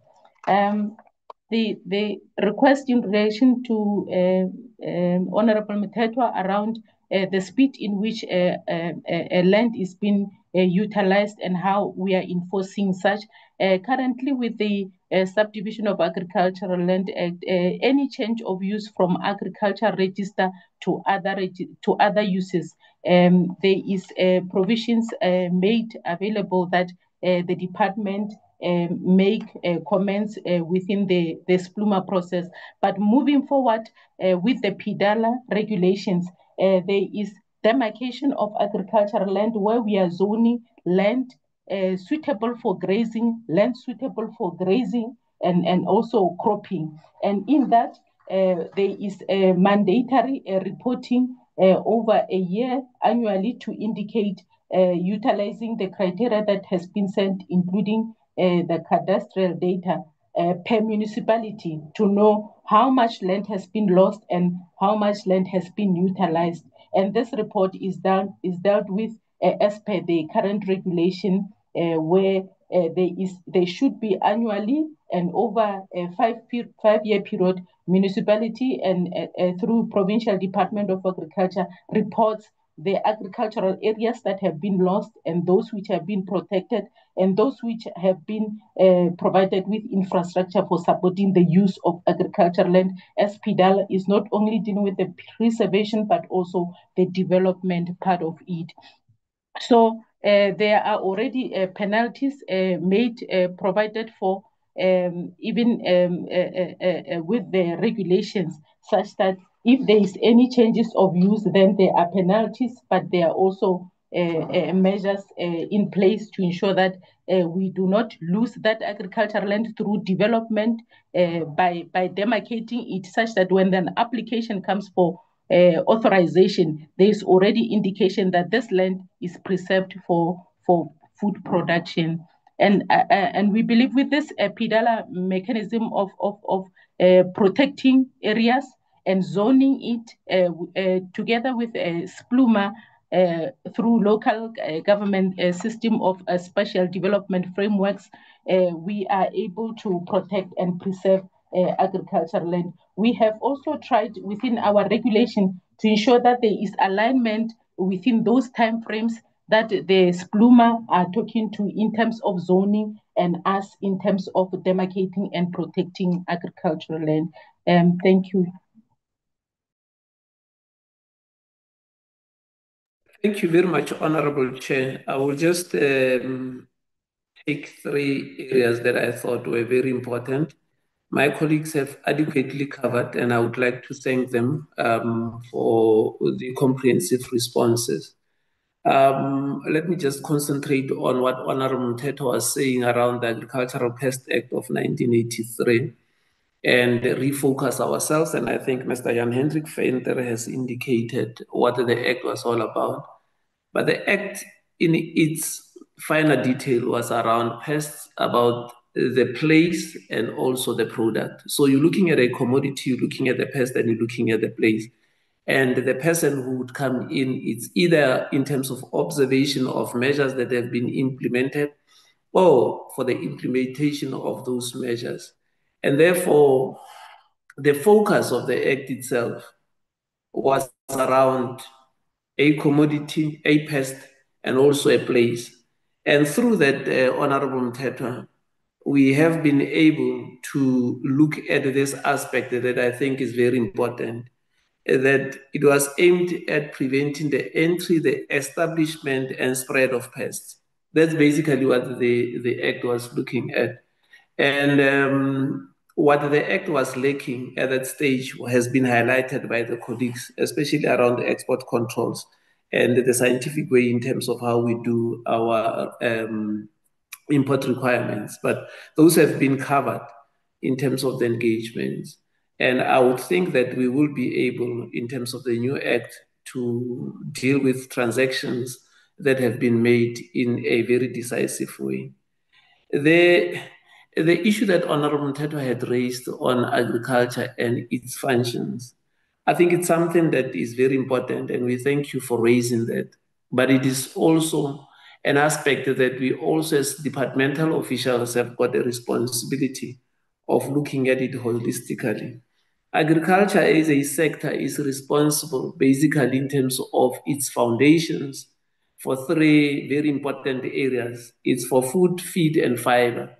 And of late, we have also been involved in terms of fuel.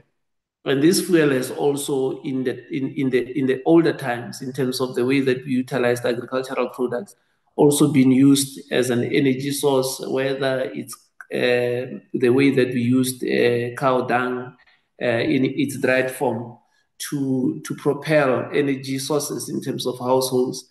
Agriculture has always been there.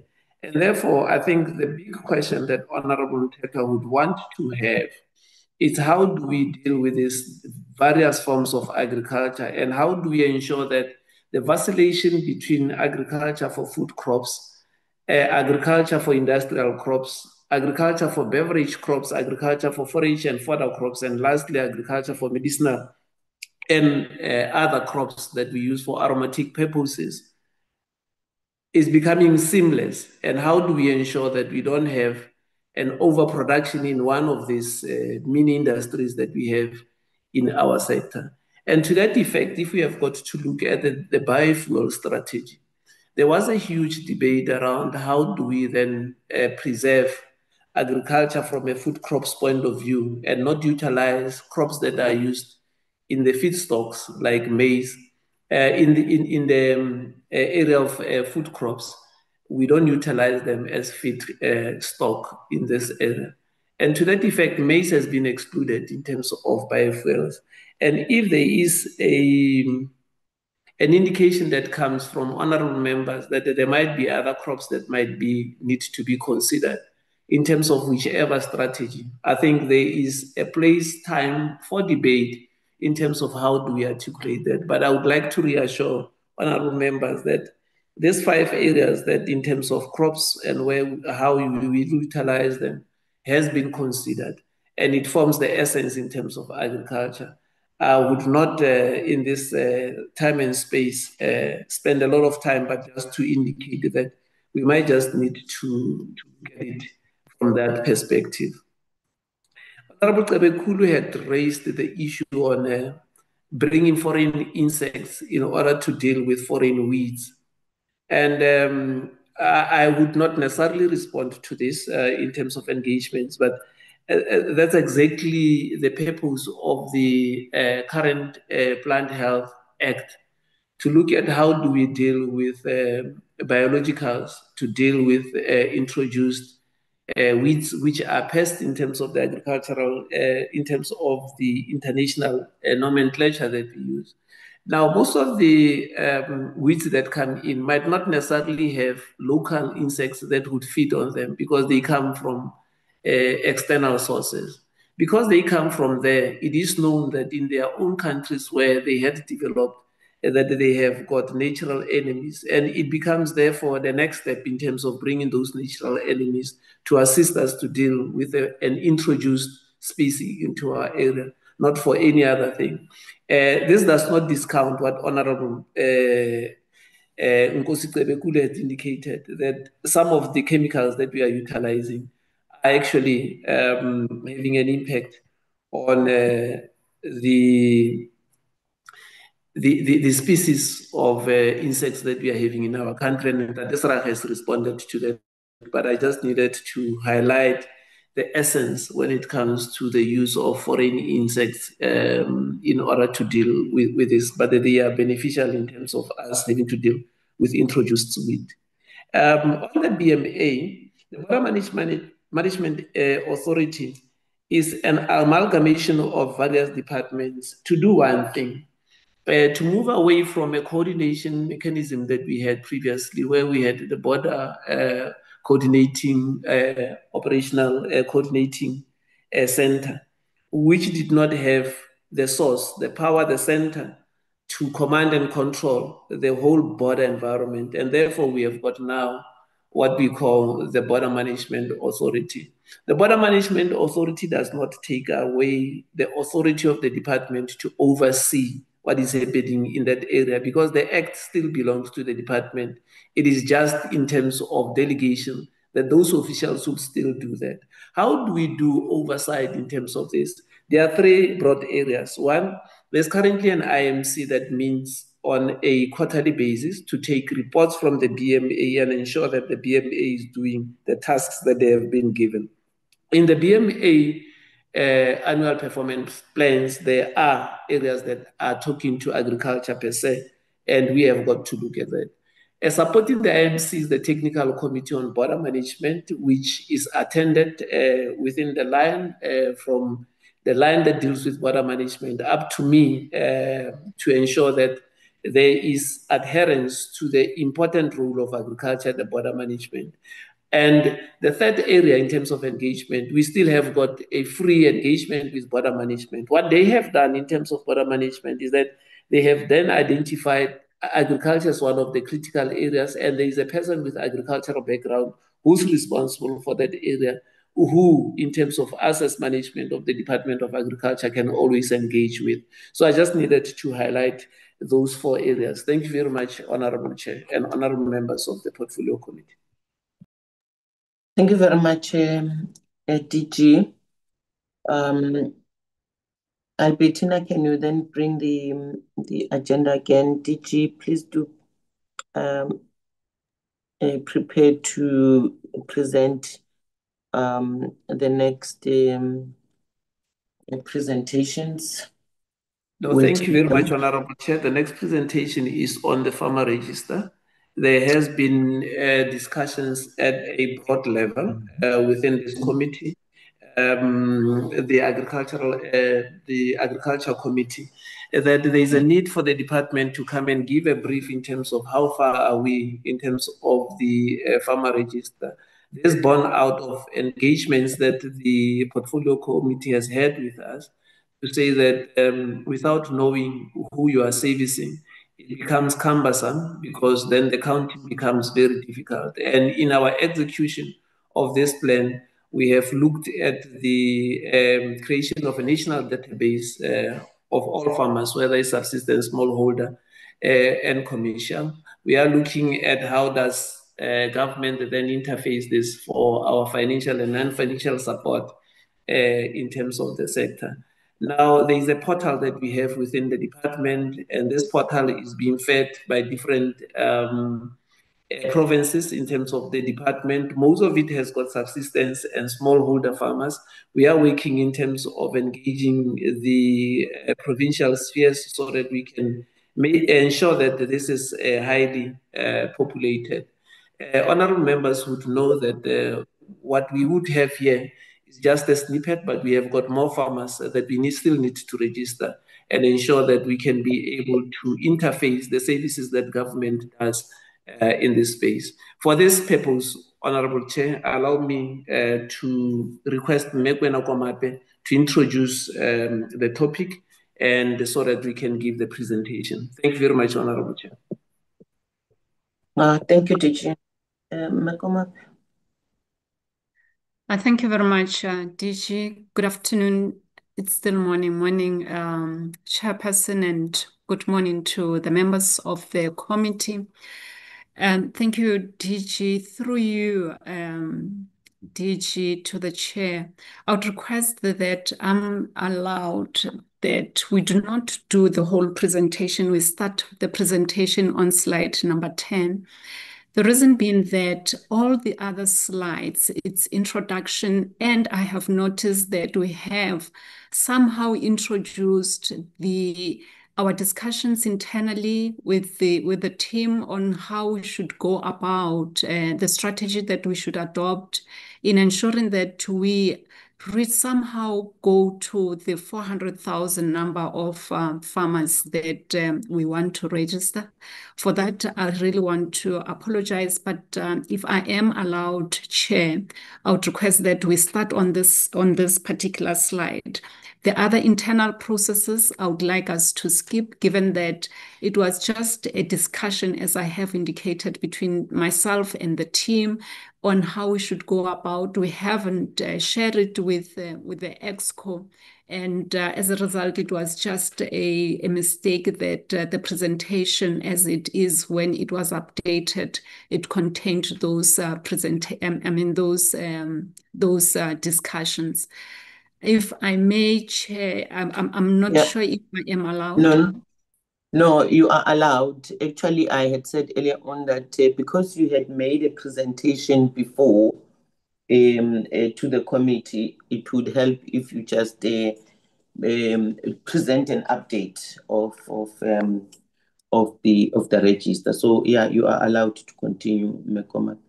Thank you very much. I'm going to introduce Mayor Matsei just to take us through what we have accomplished since March when we met with the committee. So far, we've got about a 27% increase in the numbers.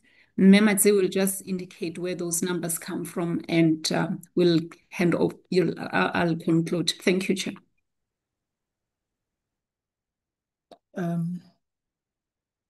Morning, Chair. Thank you, DDG, and morning, DG Ramasodi. I believe I'm audible. Okay, yes. If we move on to the first slide, we can see that the numbers have increased. Our biggest contributor is always Eastern Cape and Northwest. And these numbers have moved very well recently, ever since we parted with you in March. But sometime in September, we had a meeting where a meeting with the HODs, which was a MinTech meeting, where we made a call out for requests for this registration of numbers to be increased. And it triggered a very good response from the technical officials that we work with to come on board and try to relook at the registration of farmers.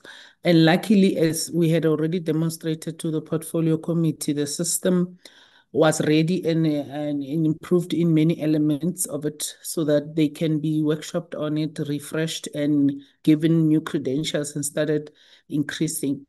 Some of the provinces that we struggled with, Western Cape and Gauteng, they came on board. Though the numbers don't reflect now, we have some databases in the region of 6,000, 7,000 each, where they have brought them in and requested us to verify them, align them with our fields, and capture them.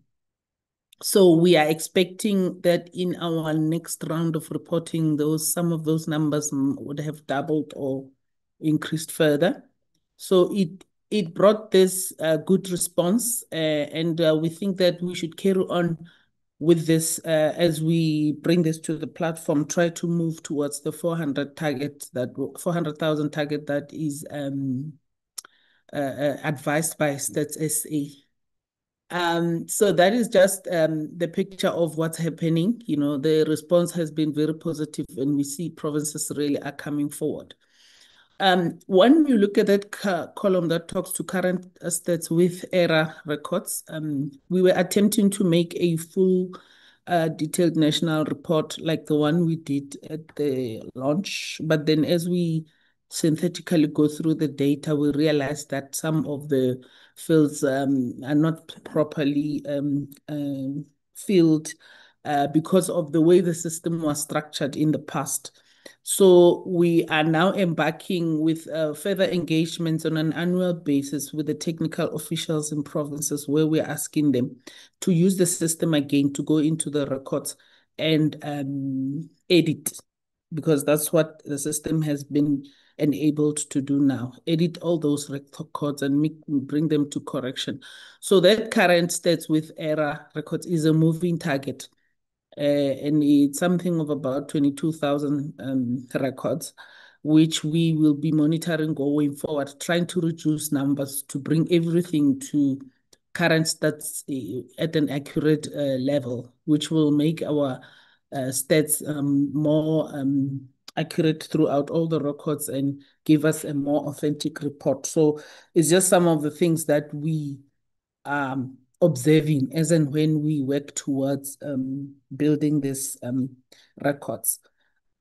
But all in all, what we appreciate is that at least each record we are able to locate it within a province, which was one of the things that we were battling with, especially in the area of errors in the records. And it's because of how the system has been improved, and it's helping us to move closer to more accurate figures. We can move to the next slides. Oh, sorry. I'm not seeing what's, yeah, oh, the farmer category per province. Our questionnaire had questions on the category of farmers as we have defined them in the national support policy. And then all of them have been broken down into all of them. The majority of the farmers are within the household subsistence and the smallholder scale category. That's where most of these type of farmers have registered. A few on the mega scale. Some have not been specified for the challenges that I have been mentioning to say in the past. Some of these errors were difficult to identify in terms of people not filling in those fields. But it's a program that we're working on, and the provinces are cooperating very well with us to make sure that we bring these unspecified numbers to the lowest level or almost eliminate them. So this is the trend on them. A majority of the farmers that are registering, it's mainly your smallholder scale and the household subsistence. But we are saying all type of farmers are able to register if they are interested. In fact, one of the discussions we are having within the department is to say in our policy of producer support, can we consider that everybody who register is an extension officer who both belongs to both the government space and the private sector space, which is one of the things that we are trying to do, so that the extension officers that are within the industry bodies, if they participate and agree to register, they can also capture these large scale and mega scale farmers. Next slide. Then, of course, the population group is looked at. You can see that African farmers are in majority, comes colored. Then white farmers are also included, and Indian.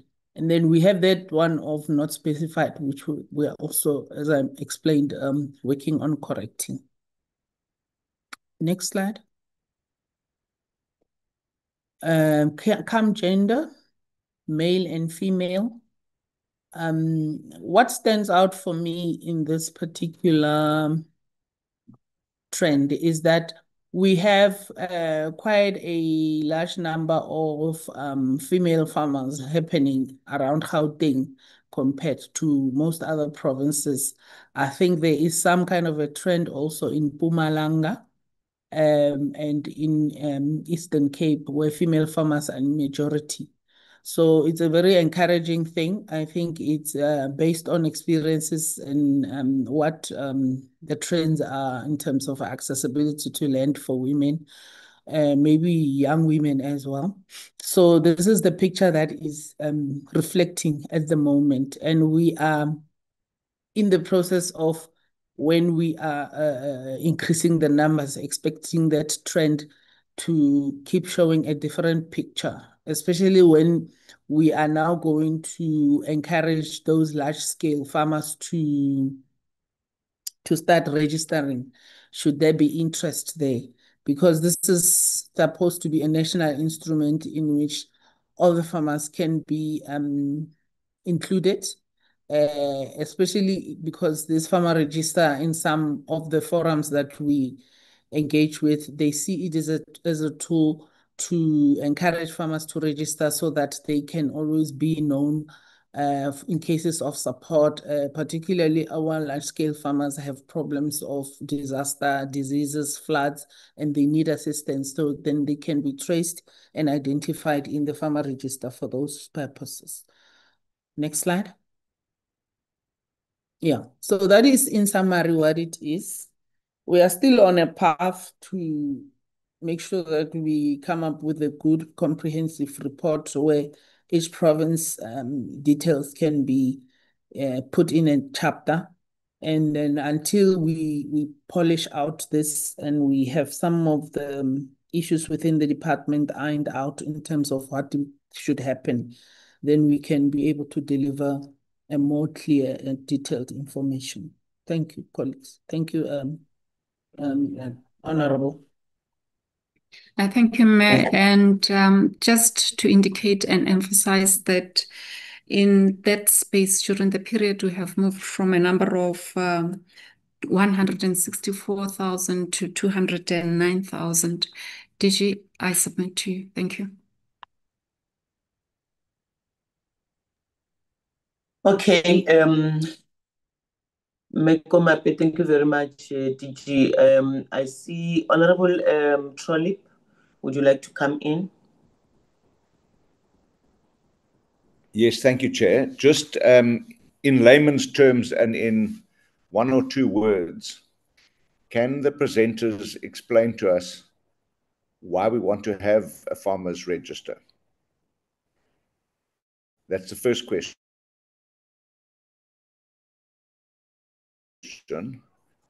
Okay. Secondly, what will we do with that register? And then my third question is, notice the demographics of the farmers, but I did notice that the number of unspecified farmers is very high. So if the objective is to register every single farmer in this country from domestic subsistence level through to commercial and mega farmers, we need to know what the objective is. Thanks very much, Chair. Thank you, Honorable Trolley. Honorable members, would you like to? Chairperson, please let me.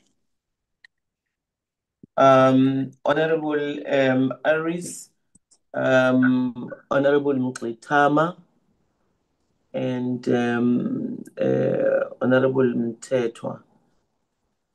Honorable Aris? Yes, thank you very much, Chairperson. Do you hear me? Yes, can I can hear you. Yes, we can hear you. Thank you very much. Chairperson, my question is just, I want to ask, how does the department verify the accuracy of the information that they will capture in the farmer register to avoid duplication or fraud? And then also, I would like to find out what are the benefits for the farmer register, as Member Trollop did ask previously, and how does it improve access to support programs, and how will it, support programs and funding, and what outreach or community communication has been done to educate farmers about this importance of registering, and how is the data from the farmer register, how will it be used to inform policy and resource allocations? And then also, I would like to find out what challenges have the department encountered in implementing this register, and how will they address it? And then also, my last question is, how frequently will they, update this register to reflect new entrances and challenges and changing farming operations? Thank you, Chair. Thank you very much, Tama. Thanks, Chair.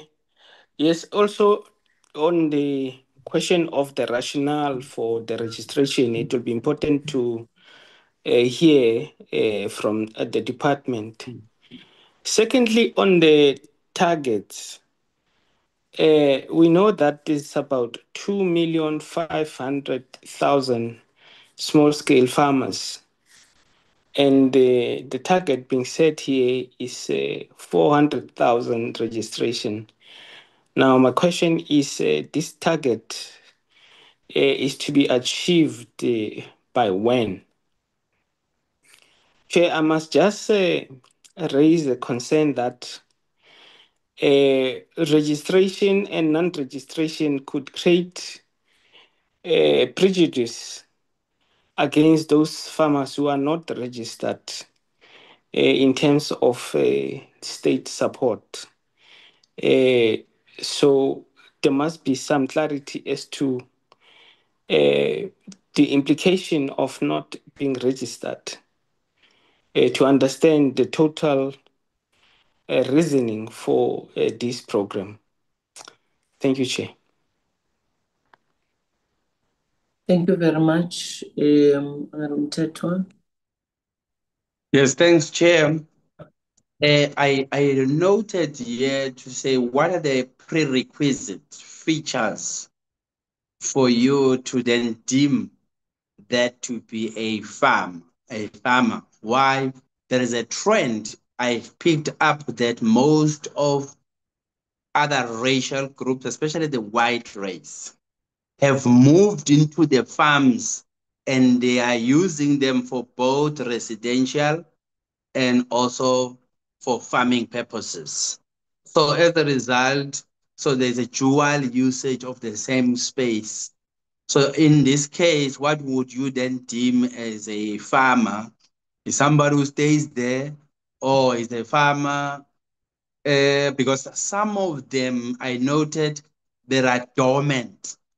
So at what level do you say still a farmer, but there is no activity? So there is only the existence of the property, and then others are ownerless, and others are active in terms of present time. And others, we have a trend back home where are registered under foreign nationals, or it's either people who were South Africans, then they left. Because when you do the inquiry, then it shows you that the owners are in New Zealand, Australia, Britain. So that's why then we need to understand what is your scope. Do you allow them to still own whilst they are no longer here in South Africa? Or how do you manage those cases? And then also, please update us in terms of those farmers who went to USA. What is happening in their farms? Did they hand them over to somebody else, or somebody bought them? What's the status? Or they living, but you find they are still owning the same farm here, because we want to see if we can be able to do something with those. But my last one is demographic parity.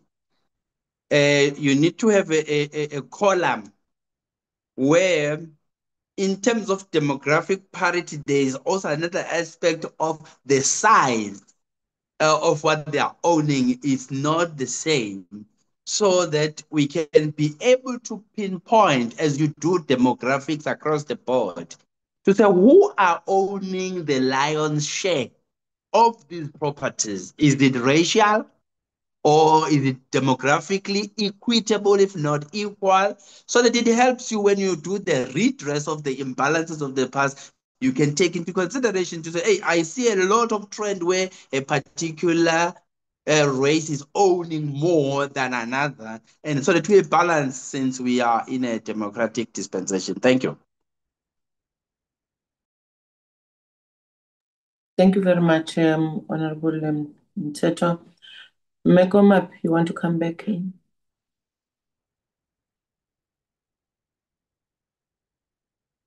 Thank you very much, Chair. I just want to request that I leave the matter of foreign ownership to perhaps maybe the DG who can assist me with that.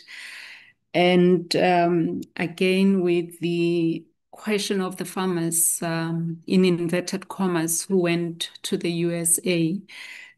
Chair, I would request that I be assisted by my boss to answer that one.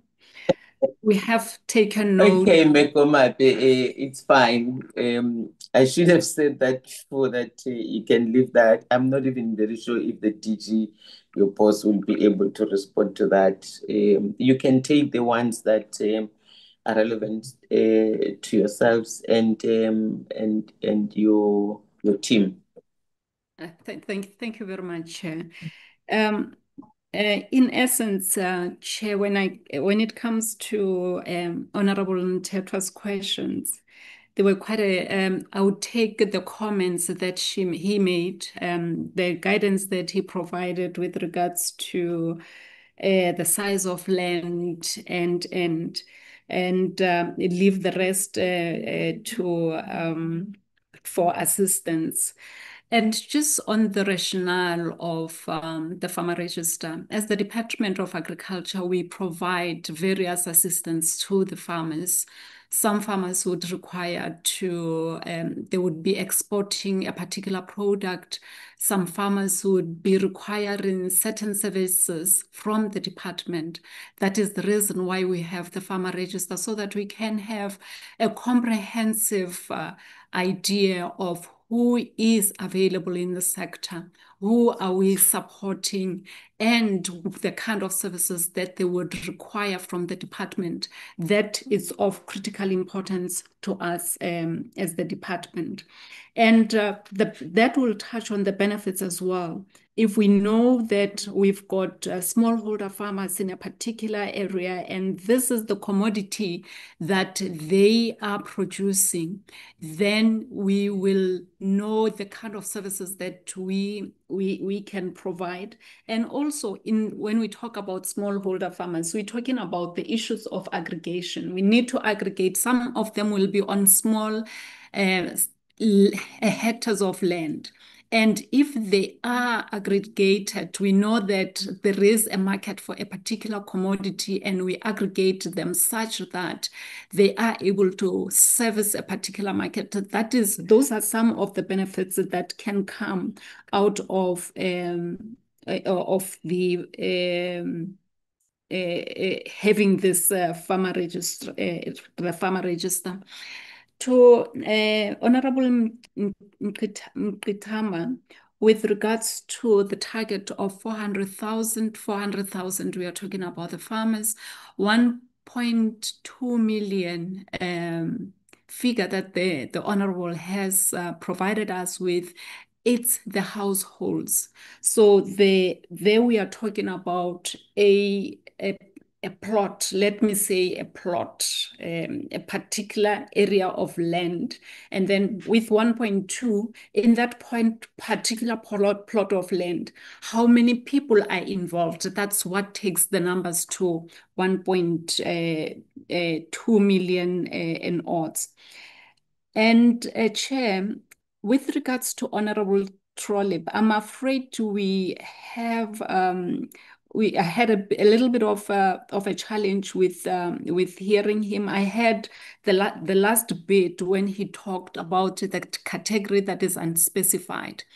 That is when you send out a questionnaire. Some people, when you say male, female, they don't specify. When you say race, they just fill in categories, other categories, and leave out some others. That is where we have the category that is listed as unspecified. I am of the opinion, Chair, that I have tried to answer most of the questions. I don't know if there is anything that I have left. I can be reminded, Chair, and I will take those questions. Thank you. Oh, yes.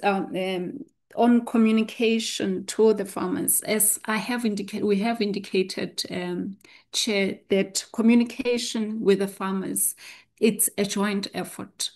At a head office level where we are sitting as a branch, we do not have contact with the farmers. The farmers are contacted through the province, through the agricultural extension officers and other officers.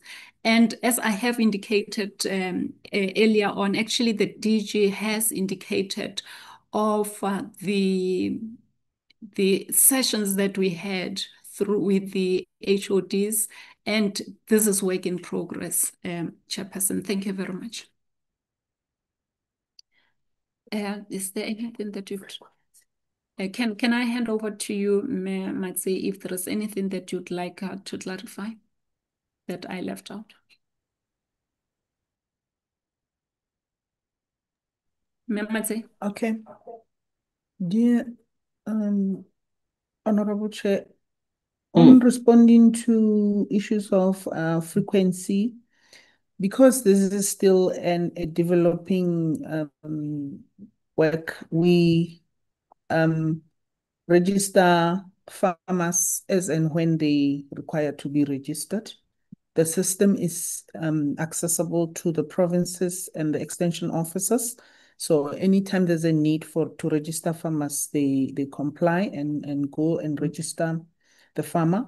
And the best way to verify if this information is accurate is when extension officer actually register the farmer at the location of the farm. This is what we preach to the extension officers, how to practice registering farmers, because the system takes on the GPS coordinates, the location of the farm, which is very important for our records and for our statistics to reflect where the farmer is. And then that's just the best way where we verify and the accuracy of the information, because when we put those GPS coordinates on a map, we must really find that farm on that location. And there was something mentioned in terms of the demographics as against the size of land, particularly as and when the registration happens. That will take shape as we move on, because in our comprehensive questionnaire, we do ask farmers to state the size of the farm or farm area or size of land on which they operate. And that is an indicator that will develop the time when we will be giving a more detailed report. That indicator will take shape as we move, comparing it to the demographics in terms of location and race of the farmer. I think I've exhausted the DG. I don't know if Mr. Bongwane wants to clarify other issues. Thank you very much. Nancy, we submit, Chairperson.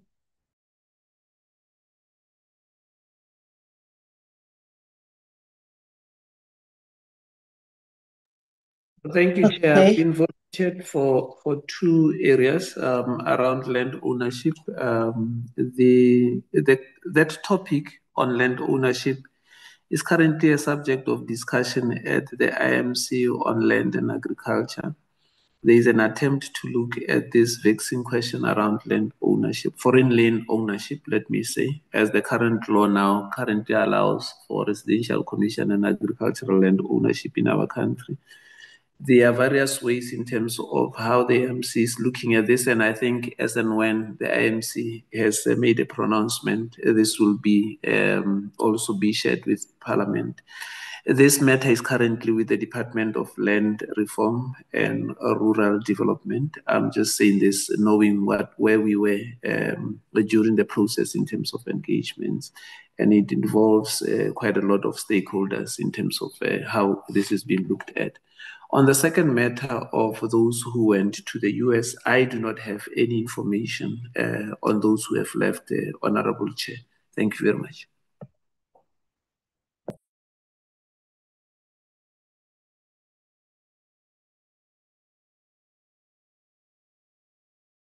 Oh, I've been talking alone.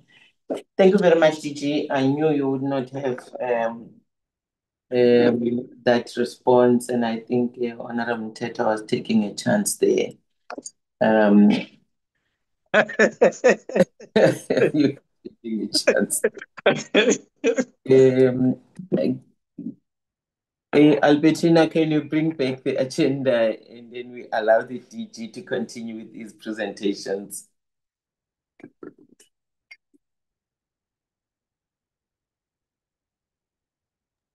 Thank you very much, Honorable Chair.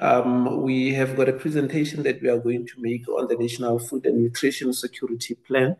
Honorable Chair would recall that this is also an update in terms of where we are broadly. Since then, there have been many developments. We have submitted our APPs, which also reflect the way that we are going to enact and looked at the way that we are coordinating this plan. We have got also, Honorable Chair, during that process, dealt with the issue of food security at the G20 level. We have also been able to engage with these concepts at both the WTO and the FAO. Today, as we speak, I think later in the day, there is a presentation that is being made by the Sherpa, Sue Sherpa from South Africa. That is a person who has been responsible and assisting the Sherpa to deal with the South African presidency of the G20. We'll be making a presentation at a side event, I think, if not today, today, at the FAO to ensure that the issues of the South African G20 presidency are being packed in terms of the global stage at the FAO Council, which is sitting. Now, what is very important for us is to then say, how does this all to come together? And for that to be outlaid and interwoven, we are requesting the chair so that Mayor Butseleng Lebogang can make the presentation. Okay, DG Lebogang, go ahead.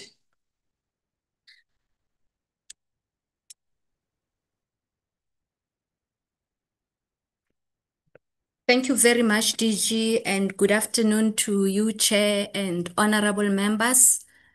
As DG indicated, we are also, as the department, providing an update on the review that the department is busy with on the National Food and Nutrition Security Plan. Next slide, please.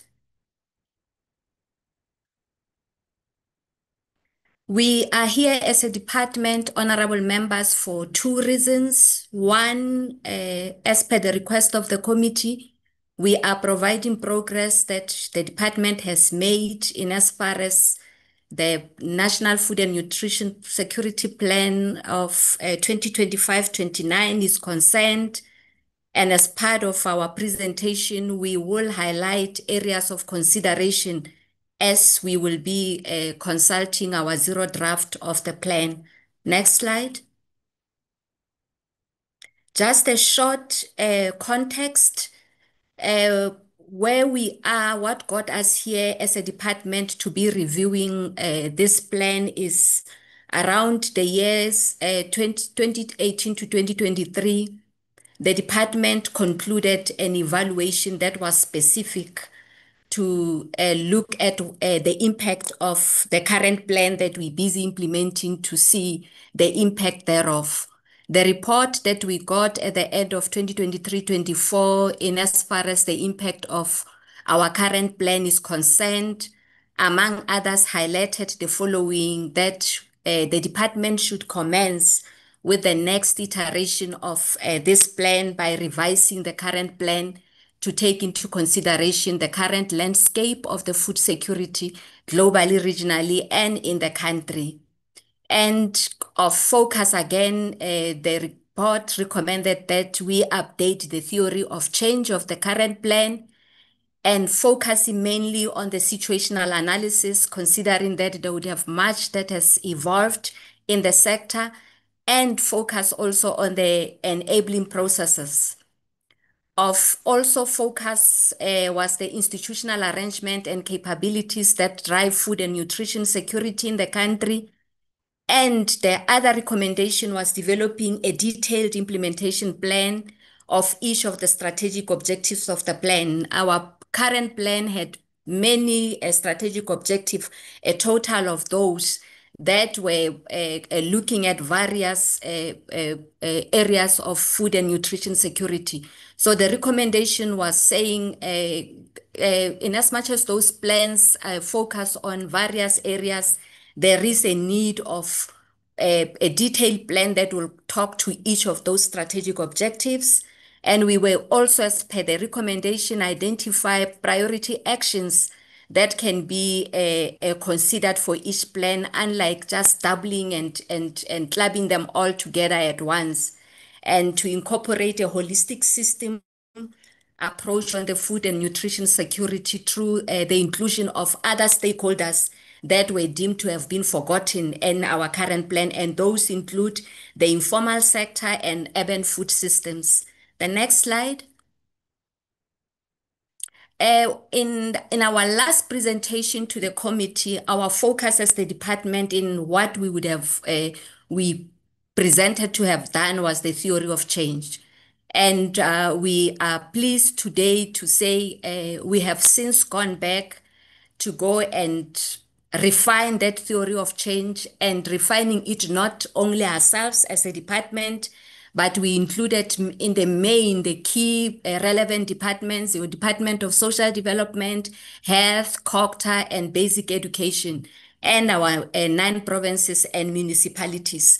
And of focus in that consultation of our theory of change, we reflected on the report that we reflected on our first slide of the evaluation report, to ensure that all those areas that were sifted out as areas of concern that we need to take into consideration as we review this plan, issues of the shortcomings and the high-level framing of the plan, that we consulted and engaged stakeholders to for their input as we move towards the actual drafting of the plan.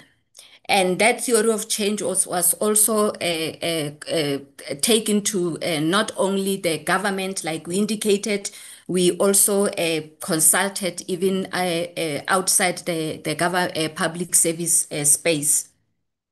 Next slide, please. We also, immediately when we concluded that process of consulting the theory of change and the interest that most of the stakeholders, especially at municipality level, and one voice that they raised when we did this consultation was they will be very keen to see specific implementable actions that will even take this concept of food security down to local government level. We transited from the theory of change and now developed what we would call a template or a frame of this food and nutrition security plan. And that also between the months of July and August, few months ago, we revised those game changers and action and milestones within the theory of change itself to develop a frame. And that frame also we are pleased to report that between September and October, we've already started to consult that frame itself. Next slide. In summary, Chair and honorable members, this is the lens through which the processes of the consultation that we have gone through project how our revised food security and nutrition plan would look like. And it is surfaced by 4 layers if as projected in this diagram. At the very top strategic level, we've already, as the consolidation or the synthesis of the theory of change, bringing it now to this frame and the zero draft that we have already started developing, although the process of its consultation has not yet ensued. we've got three major goals that is the lens through which we see our revised plan to look like. And at the very core, goal number one talks to local food systems, and that needs to be sustainable and diverse. And this comes from the process of 2021, just during COVID, when the country also had an opportunity to develop our food systems pathway. One of those four pathways of our country's food systems talks to local production and local consumption of food, and ensuring that there is a nutritious and indigenous production of foods at a local government to save both the communities and the farmers themselves to incur costs like your transportation and all that. If an indigenous crop is produced in a particular locality, this goal says let it be consumed. And if there's any supply chain that is happening, let it be within that locality. And the second goal talks about dignified individual household access to nutritious and healthy food. And this, the lead department here is the Department of Health, which also was a contributor and leading through our consultation in coining this goal. And here we are looking at the glaring misnomer in our country of saying at a country level, we are food secured. But household level, we still have close to 16 million people that are still food insecure and are vulnerable. So there will be this specific goal led by the Department of Health that we would strive to have that dignified access to nutritious and healthy food. Goal number 3 of our strategy looks at the eminent challenges around your climate change and food losses and that affect our most vulnerable groups and affect their livelihood and their protection of nutrition. The second layer, in summary, that talks about the societal and environmental sustainability and resilience. These are the filters or our success measures that together with the stakeholders, we said, in order for us to see this plan through, we need to consider critical legislation within the country, and in particular, section number 27 of the Constitution that dictates that every person has got the right to food and water. So under the filters or our success measures of our plan, we have compounded or grouped all those issues that we legislation that departments like your COCTA around your climate change, your food waste and reduction and circular economy, all those things would be the base through which the drafting of our zero draft of the strategy will take cognizance of those legislations and policies at the country level. We also have a layer that covers all our 3 goals that we would be looking at revising our plan on. We call them pathways or interventions. And those will talk to the barriers of entry for both our smallholder and commercial farmers. And here of interest, especially under Goal 1 and the removal of those barriers of focus, which is also what our National Comprehensive Producer Support Policy advocate for, is to see the graduation of our farmers, especially smallholder farmers, graduating from being smallholder and entering other categories of farming, either your mega or farming enterprises. So the focus there will be focusing our support and from SMME growing through all those levels or categories of our farmers. And the last top part of our 3 goals and their pathways is what we see as an outcome after the 5-year period, and maybe not going ahead of ourselves. In most of our consultation, the voice of reason that has been coming to the department through, and not only us as agriculture, because in most of our consultation, we had the Department of Social Development and Health as also the lead of some of the goals, or co-leading them with us, is we should also consider in our actual plan not only to confine it to the administration period of 5 years, maybe just for greater impact in future. We should also, in our alignment, also even with your Kampala Declaration, your CADAP, and other international priorities in as far as food and nutrition is concerned, to maybe expand our period of outcome. Next slide, please.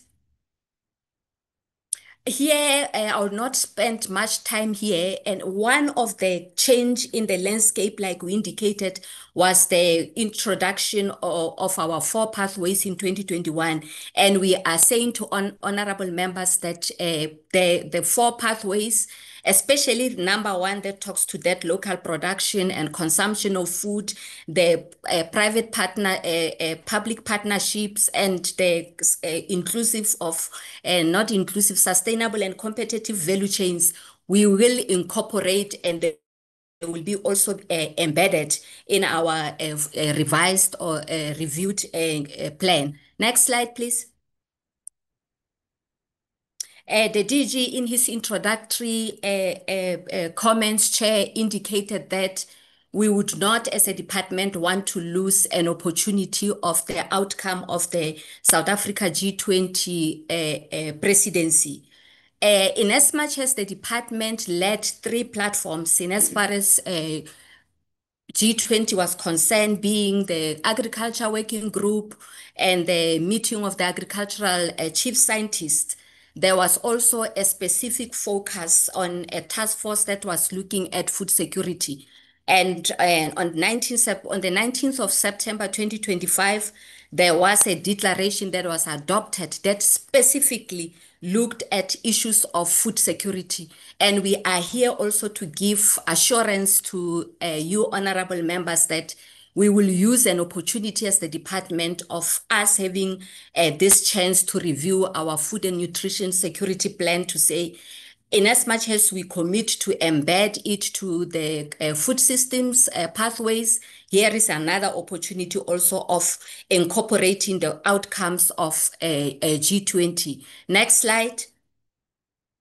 And in summary, as far as the Food Security Task Force declaration is concerned, among others, we've only sifted those 6 priorities that we feel they will also find home in our revised plan. And one of those is, of course, the issue of access to affordable, safe and nutritious food, and the importance of inclusive and resilient food systems. And of course, we also see this as an opportunity. We've got just a recently approved National Comprehensive Producer Support Policy, which advocates for farmer support, financial and non-financial. And G20 outcome also re-emphasized the need of enhancing smallholder and family farmers' access to finance, knowledge, agricultural inputs, and markets, and the fair and transparent rule base in line with World Trade Organization rules. And because of the imminent climate change challenges, also a focus on risk planning and emergency for food reserves, and public-private partnerships, public-private partnership of cross-sector coherence, in doing so prioritizing nutrition and policy in policy and investment decisions. Next slide, please. Complementary to the declaration that we've just shared is priorities. The country also, in as far as food security is concerned, emerged with 11 principles that were named Ubuntu approaches on food security and nutrition, and excessive food price volatility. These approaches, or 11 principles, are only but assisting us with a practical implementation pathway for advancing the core priorities that are encapsulated in the declaration itself. So in layman's language, it will be, these are the approaches of implementing the core that is contained in the food security declaration. Next slide, I will not dwell much into detail. We have just, as a department, listed those 11 Ubuntu approaches on food security and nutrition and excessive food price volatility, just for members to appreciate those. I would not repeat what is on the slide. I will rather go to the slide that summarizes what these 11 principles, the key elements that are in those principles, and we see the frame, a summary of our frame of reviewing this plan, including. And one, we are saying one of the consideration in our draft, and we must indicate that we already have zero draft that will still have to go back to the very stakeholders that we have consulted before we come back internally within the department and appreciate and close all the gaps of our zero draft of the plan. But at the far lens of that, we've got local agri-food systems approach at the core of it. We will also be leveraging on opportunities and contributions, like we indicated that one of the flaws that was picked up from our current plan was that we had left out non-state state actors like your private sector and NGOs. We will leverage on closing that gap in our current plan and enable us to successful implementation, such as governance. We acknowledge that in the current plan, one of the governance mechanism that the now plan had advocated was a food security council.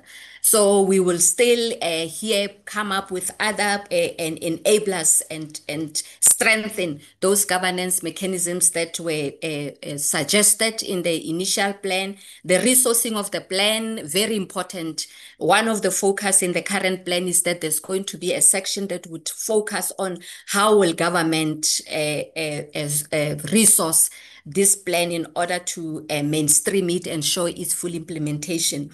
And the other emphasis will be on the vulnerable group, your women, youth, the elderly, and persons with disability, and the resource poor. The plan will be focused on how those will be, we will ensure access to safe and nutritious food to those.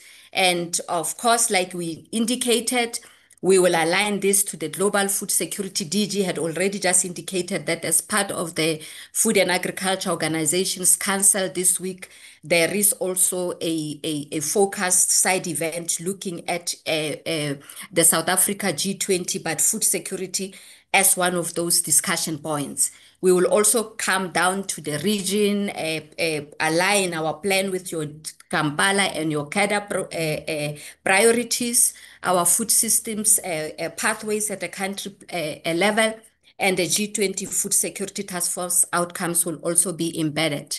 DG, that's the end of our presentation. Thank you.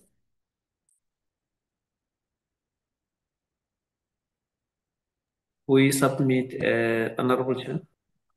Thank you very much, DG. May I request that you take the last presentation, looking at the time, and then we will deal with both the presentations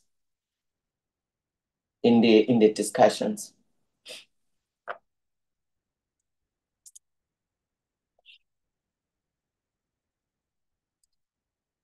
Thank you very much, Honorable Chair. The last presentation that we would have would come from Program 2. It will be the commercialization of goat production in a broader take of the goat meat industry. This is not a new strategy, Chair. The strategy existed. It is a reintroduction of the strategy within the context of Kaunafatso. and ensuring that we have got a more rounded way of dealing with the goat meat industry. To that effect, let me just call upon Dr. Srache to introduce the presentation. Thank you, Chair. Thank you, DG. Dr. Srache. Thank you very much, DG, Honorable Chairperson. With us is Mr. Mamabolo, the Registrar of Animal Improvement Act, and responsible for Kaunafatso Yadhomo scheme. With your indulgence, may we have Mr. Mamabolo to take us through the presentation. Thank you. Dr. Mamabolo. Good afternoon, Chair. Good afternoon, DG, DDGs, colleagues.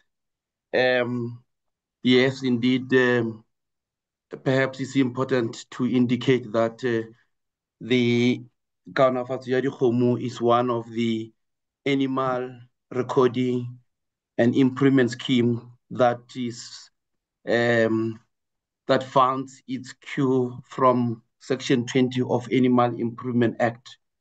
This is the scheme that deals with improvement, the improvement that just goes beyond improvement, but to complement the previous presentation of food and nutrition. Now, the presentation is towards the commercialization of the goats and other products in the industry through integration into the informal sector of our industry, small stock, into the mainstream economy. Second slide. Yeah, the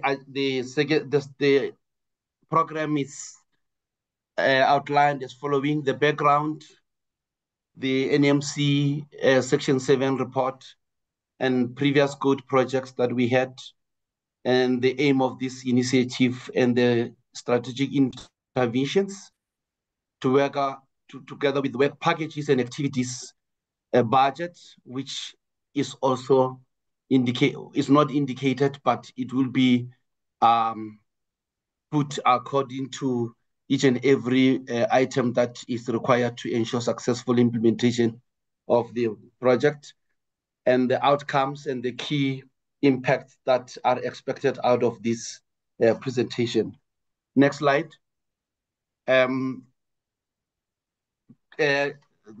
Colleagues may be aware that we do have the Section 7 committee that is within the National Agricultural Marketing Council.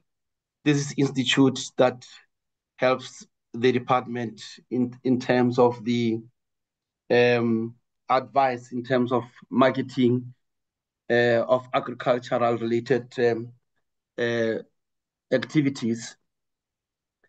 In February 2023, the section committee was gave a report on the bottlenecks that impedes growth and development in the goat industry, as well as exploring opportunities for support in the goat industry, as indicated through the NMC.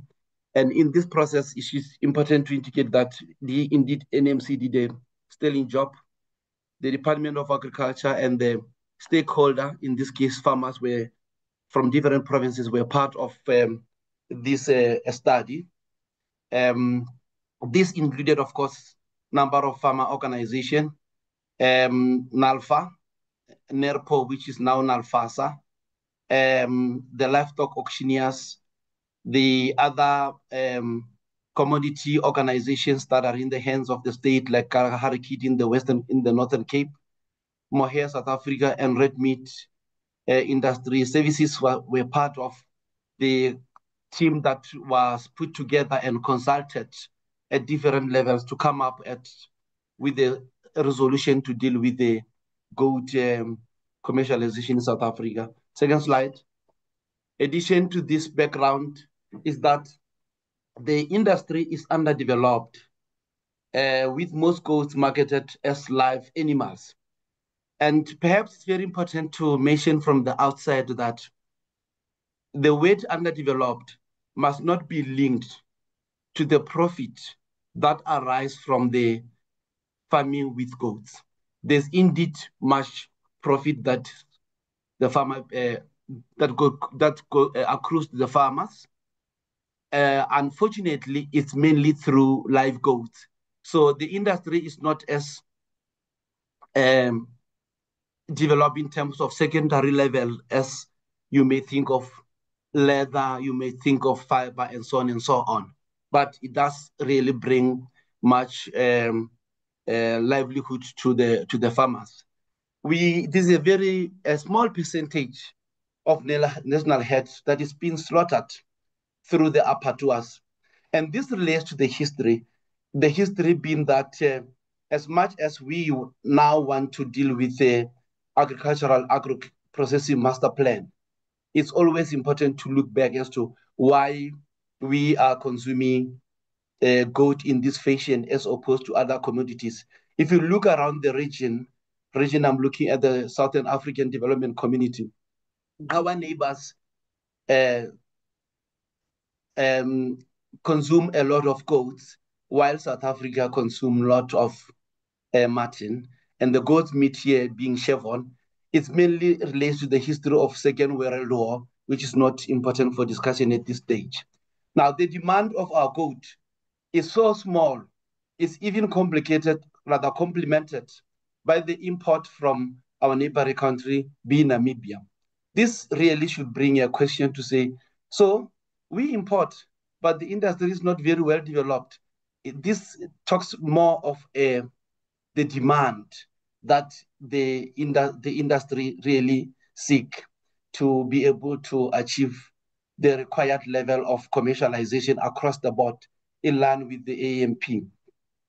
This is indeed paradoxical that the unmet demand of the formal sector is in part due to the short supply of the commercial goods sector and the inability of the informal sector to fill the market share of the demand despite large ownership of goods. Yes, indeed, even through the existing commercial sector in South Africa, it's very clear that the commercial sector in South Africa is not able to meet the local demand for goat consumption for number of activities that goat is used for. Second slide. Now, some of the reasons for undersupply of the formal market is mainly reluctance by the retail stores to stock goat meat. Perhaps this may be linked to what in economics would talk of demand and supply issue. The question is, yes, the retailers don't stock much of goat meat, but is there a need? The second issue is the lucrative informal market. This speaks volumes that the informal market is lucrative, which far exceeds prices for goat meat. So obviously, this lucrative market would lead to a situation whereby you and I may not have the goat meat in the conventional retail that we are used to, mainly because before it reaches that market, before it reaches the abattoir, it's already consumed. Hence, the complement of this sector through the importation from neighboring countries, mainly Namibia. Now, second slide, further slide. Now, we had number of projects in number of provinces. The first one being the Umzimbuvu goat project, which was in the Eastern Cape. The second one was Kalahari Dipuri in Northwest. The third one, Kalahari Kit in Northern Cape. All these three projects are not doing very well. In fact, the Umzimbuvu is actually dead. Kalahari is dead. Kalahari Kit is almost going to die. And the reason why these projects didn't succeed, despite the demand, is mainly because we were farming estate, and as opposed to getting the farmers to farm. So there was actually no need assessments that were undertaken previously before these projects were taken. The same applies to Kalahari Dipudi. This project also didn't make it, mainly because of inconsistent volumes that the farmers could not reach the market. They would have a contract with the supplier, but the supplier would not wait if he comes next month and there's no stock. And this really has led to the demise of this project. The ongoing one, which is Kalahari Kit, is with the Northern Cape, and is going to be transferred to economic development in a not too distant future. With the fact that the last export from this project only happened in 2022, and this was not mainly because of COVID, but it's mainly because of some internal dynamics that if there are no urgent intervention, it may follow suit with other projects that did not go through. Really not a good picture indeed. Other slide, next slide.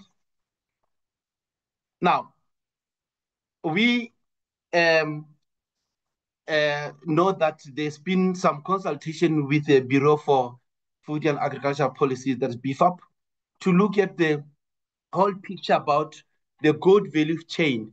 This was done in terms of the implementation of agricultural agro-processing value chain to be able to understand what are available opportunities for growth and investment in this goat subsector of our economy.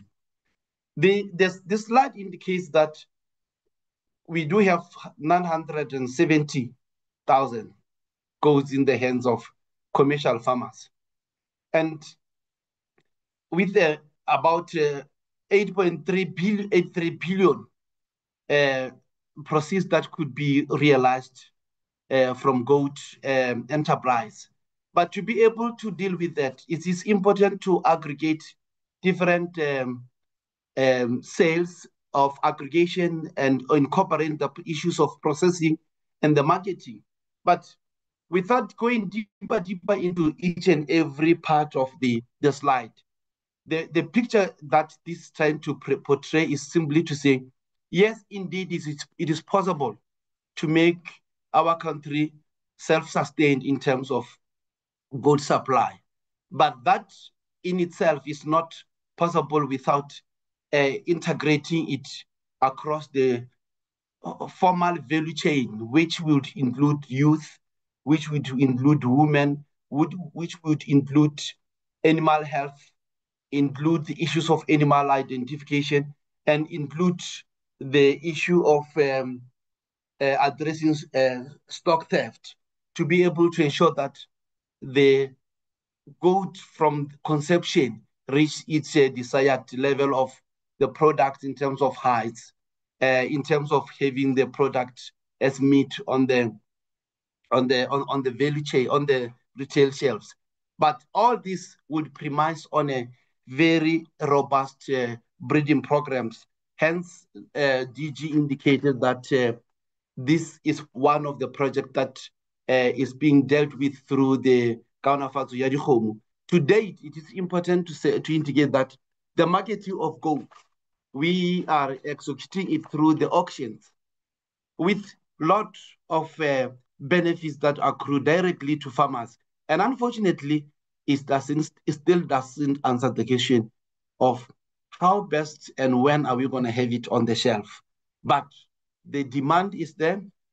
Farmers are making a good sustenance out of it, but there's still a lot to be done to ensure that we unlock this sector to the level of having it on the retail shelf like any other industry. Now, next slide. There's a concept in terms of a growth and investment plan for commercialization. In this concept, a meeting was held on the 28th of February this year with the industry, including the emerging sector, to discuss about this challenge in terms of how do we join hands to be able to unlock opportunities in the good small good sector. Now, the project goal in order to deal with that is being implemented is to create sustainable goat meat value chain to facilitate commercialization of goat.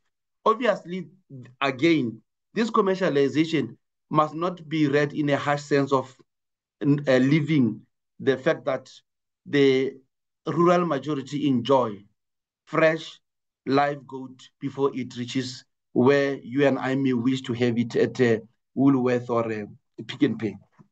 Now, in this concept note, next slide. In this concept note of goat commercialization, we identify the anchor of this industry. The anchor being that it is not possible if we don't have a sound breeding plans and sound breeding objectives and further funding to drive the aspects of breeding. And in this process, you would need to also deal with the current situation analysis or in terms of current situation and constraints that will be hindering the process of breeding. Like currently, we do have the commercial sector and the rural sector in the village. There are no clear distinctions between breeding and production of stock in the commercialization. Hence, the previous 3 projects that I've mentioned, they suffered because there was no proper selection of the animals that can be used as factories themselves to sustain the market. And this sector had a problem of, we need a consistent supply of good genetics. And that it is not possible if we don't have a proper breeding with clear breeding plans. Second to that, we need to aggregate the centers of production. And these centers of production which should be able to start from government state-owned research centers as anchor to supply the commercial sector, to supply rural industries with breeding material that will sustain the industry from the production level being the farms. Secondly, unless the 2 areas are addressed, then the slaughtering will not be able to further aggregate itself in terms of meat, in terms of height, and so on and so on. So this segment is virtually non-existent at the moment. So the goats are generally slaughtered at household level for private consumption. Further along the line, you would need a cold chain. There is no formal cold chain for goat meat and products. Going further, in terms of marketing, even though marketing has already been speaking by itself in terms of, so what happens to the goods that are being produced, that are being imported? They are consumed at household level. So the goat meat and the products are currently not available in the market. So before they reach the 3 areas that I've indicated above, that is the slaughtering, that is the logistics, that is marketing, the goat is consumed at the 2 first levels. Obviously, this means that there's need for an aggressive investment into breeding at research centers, for multiplication of these goats at the farms at communal and rural level to ensure that we are able to meet or exploit the whole value chain. Next slide. Now, the proposal, no, this is the same slide. Can you go to the next slide? Yeah, thank you. Now, in order to address these key components of proposed intervention, we need to establish goat breeding centers at the ARC, starting at the ARC at Irene. We need to identify pilot goat production sales in different communities across all 9 provinces. Obviously, this should be accompanied by development of standard operating procedures for breeding and production in accordance with the specific market requirements. Reason why we say ARC, this is our research arm where we do research for all livestock activities in the country.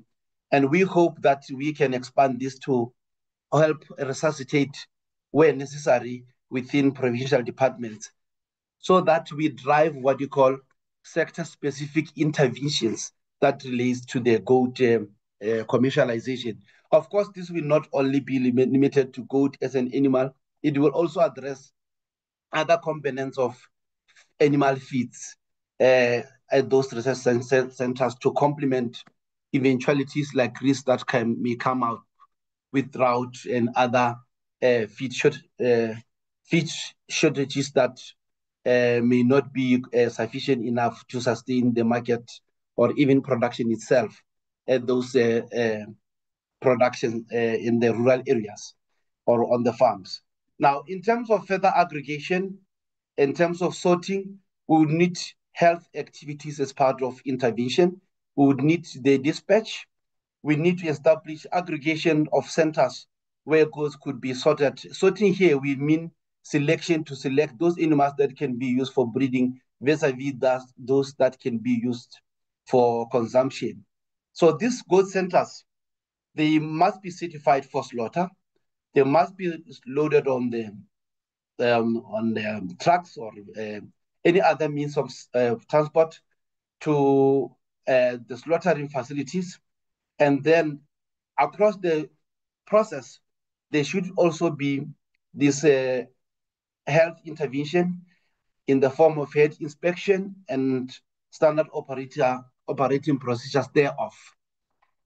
Now, in terms of slaughtering, we also need to establish fixed and mobile slaughter where possible. Obviously, we will employ the activities required in terms of Meat Safety Act, and we also need to develop the cold chain. But all these further areas that I've indicated in terms of aggregation of slaughter and processing, logistics and marketing will only be realized if we are strong enough to deal with breeding capacity of the farmers in terms of understanding the breeding, in terms of understanding proper or employing proper animal production and other husbandry services. Next slide.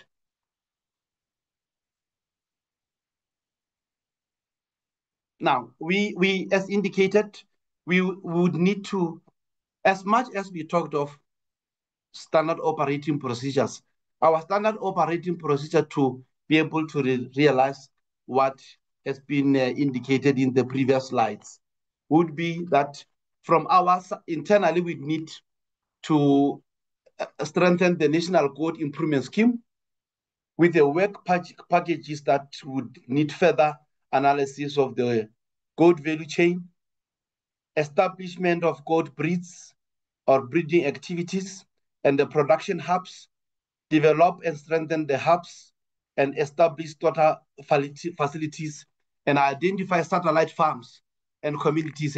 This, we are looking at provinces to resuscitate their breeding schemes to be able to assist the nearby communities. And further along the work packages, we would need to then go into the stage of developing slaughter. And that will be informed by the critical mass of goats that would be created from the farmers, from the research centers to sustain the whole value chain. Next slide. Next slide.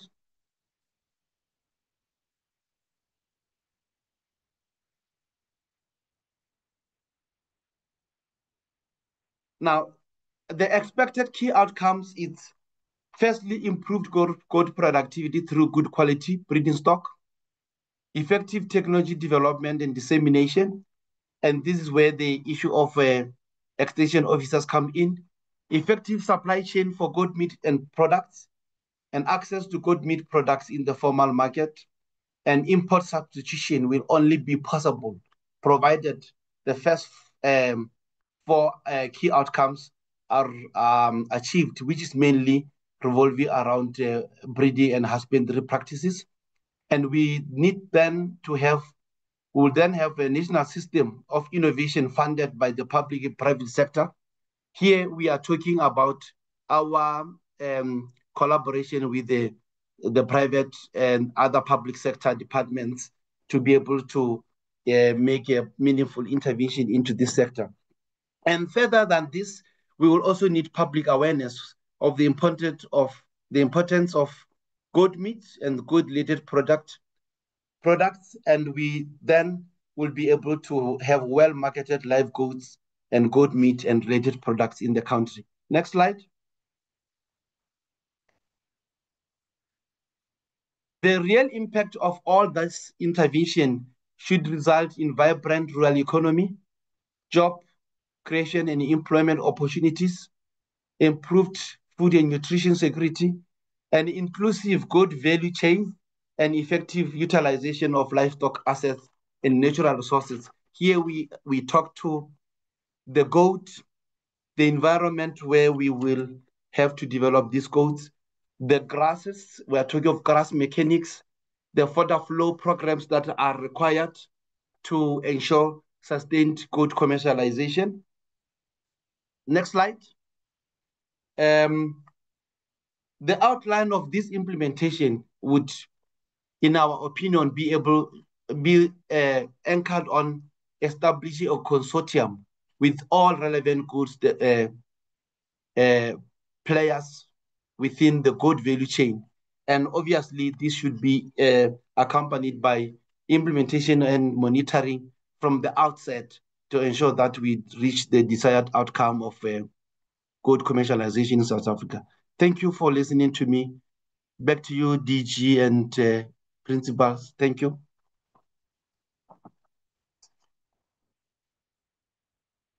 Okay, thank you very much,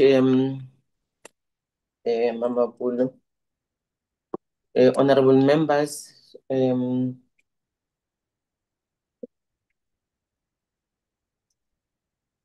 time is 5 to 1 now, 5 minutes to 1. Honorable Smith, Honorable Aris. and Please note, Honorable Chair. Aris and Honorable Trolley. In that route, you will start, Honorable Smith. What about Mtetwa? I said you are number 2. Honorable Okay. Smith and Honorable Mtetwa, Honorable Aris, Honorable Trolley, and Honorable Mkwitama. Thank you very much, Chairperson. Firstly, I think it's a positive move since this matter came to table in the committee. So it is positive. I though don't see any focus in the presentation on the export market. As mentioned before, that will also help to elevate goat meat as a viable and good form of production in the agricultural sector, especially in the Middle East, as I mentioned. So maybe if I can just get a response on that, but the rest is covered. Thank you, Chair. Thank you very much, Honorable Smith. Honorable Mtetwa. Thank you, Chair. My first one is that on the food security presentation, the issue that we should focus on if we want to contribute to food security is the issue of seeds and animal sperm. Seeds for plant production, animal sperm for breeding purposes. That is where those who control this sector, this aspect of agriculture, are influencing the entire industry, because once there are no seeds of anything that we want to produce, which will become food, then we'll have a problem. That will lead to breeding. So you need to have breeding stock, which will come out of the ownership and control of the seeds, of which there are bodies that are controlling the seeds, which is making it impossible and difficult for you to participate. The issue of food security is an economic issue wherein it takes place on land. So if there is no availability of land, you don't have land to do breeding, you don't have land for do grazing, you don't have land to do crop production, then you need to go back into your equation and check whether what is the land availability according to demographic parity. And then another aspect that you need to pay attention to, the collusion in the agricultural sector. You find a farmer who is a primary producer, is also involved in the secondary production and is also involved in the tertiary production. So you have one person who monopolizes the entire industry. That will affect and determine the price of food, which will lead to people being short of food, not because there's no food, but there is food, but the one who controls the entire value chain is one person who determines the decision. The food brands. Fruit brands are also dictating the terms in terms of food security and insecurity internationally. If you remember the story of Clover, Clover was taken over by an Israeli company, which is now bringing a complex activity in terms of the economic circulation and business economics, because you have a local production which is now influenced by an international community.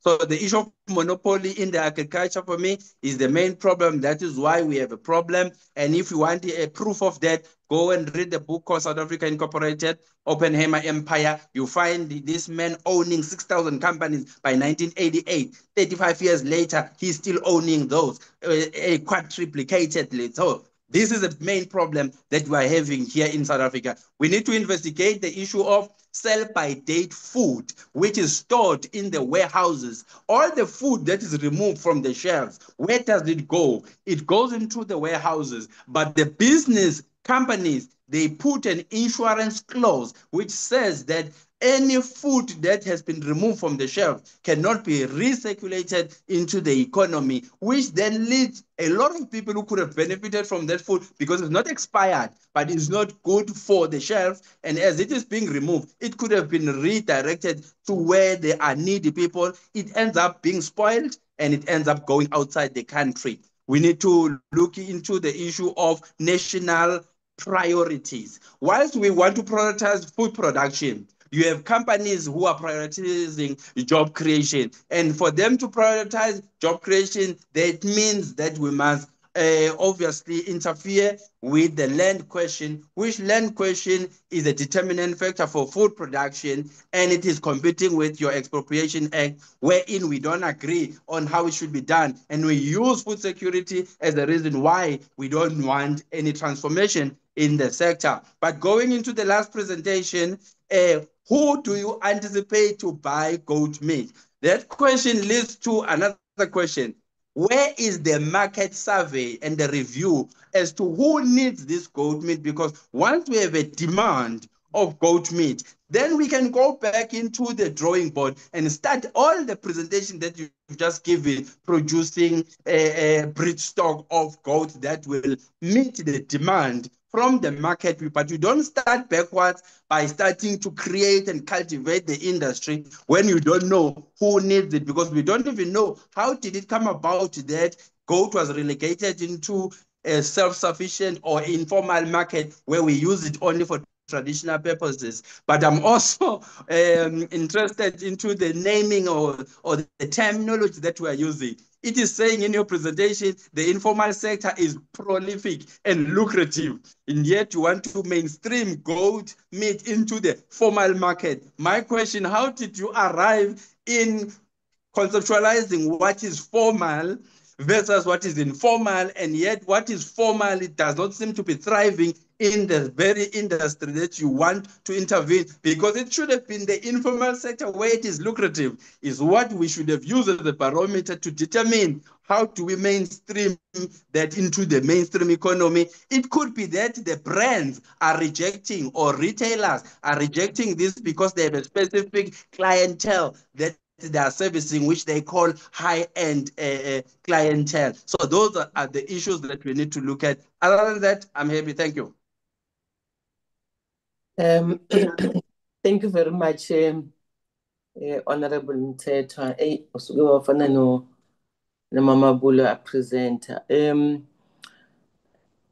Honorable Mthethwa, you are being corrected here that you used in the beginning you spoke about the seeds and sperm and you are corrected that here in agriculture we prefer to call it animal semen.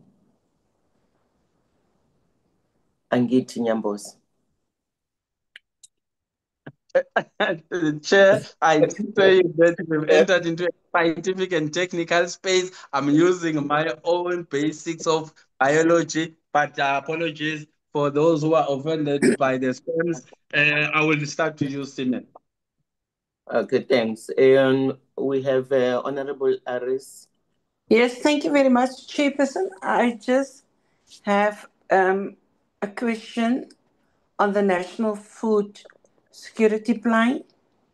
I just want to find out what role will the informal sector and the urban food systems play in the new plan, and how will their inclusion be operationalized at the municipal level? And then, given the previous delays in the interdepartmental coordination, what mechanisms will be in place to ensure efficient collaboration and implementation across all levels of government? And then I also want to find out, have funding commitments been secured to support the detailed implementation plan and targets set out in the draft 4 of the National Food Security Plan? And then also, I want to find out how will the revised plan ensure that provinces and municipalities are capacitated to meet their responsibilities under the new framework?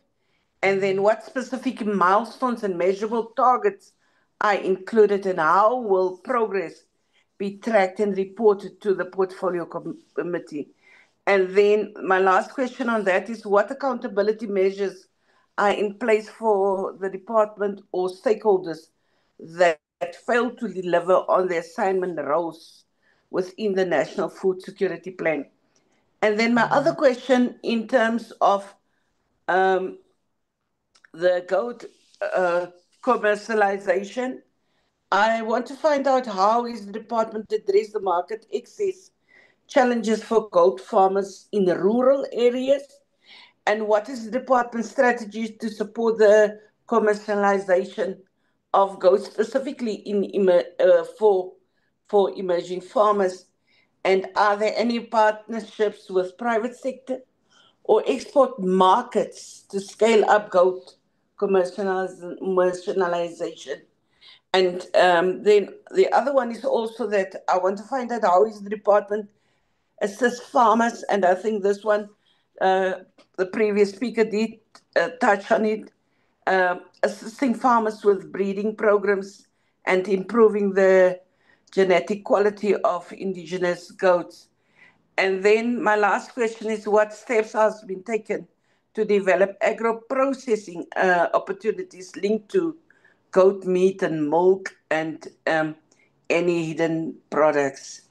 And then the other one is, what measures are in place to prevent and manage diseases affecting goats in communal and commercial setups? Thank you, Chair.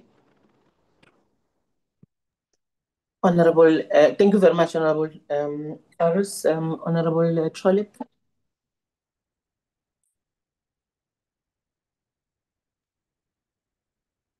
Just, I happen to support much of what my colleagues have said before, but I do want to just make an observation that the DG said at the start of this presentation that this is not a new project. In fact, the Umsumbubu goat project, the Kgalagadi and the Kalahari kid project were floated many years ago, and they have not succeeded. In fact, in the presentation, they were referred to as dead and one dying. Now, my concern is that, has there been a proper failure assessment done on why those projects failed in the past? Because if they haven't done that, and they're simply representing a failed plan as a revised plan, I want to remind the department that doing the same thing over and over again, expecting a different outcome, is the definition of madness. I want to align myself with Honorable Aries, who asked the question about the revised plan. I don't see any revision in this plan. I've seen this plan presented before, and it resulted in failure. And the only real scope for export of goat meat currently is the live export of goat meat. And we saw last week what is happening around the world with regard to the live exportation of animals. There is an increased resistance to that. And we might be able to have overland export into neighboring African countries. But as far as going to export goats into the Middle East, live exportation is going to come to a natural end before too long. And then we won't have the kind of uptake. The Honorable Mthethwa made a very valid point. He said the informal sector is lucrative and doing well. So why do we want to turn it into a formal sector that has no market or cold chain or uptake in the formal sector?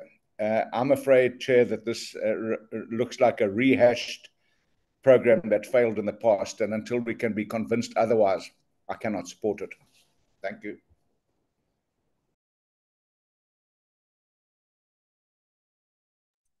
Okay, thank you very much, Honorable Trolley.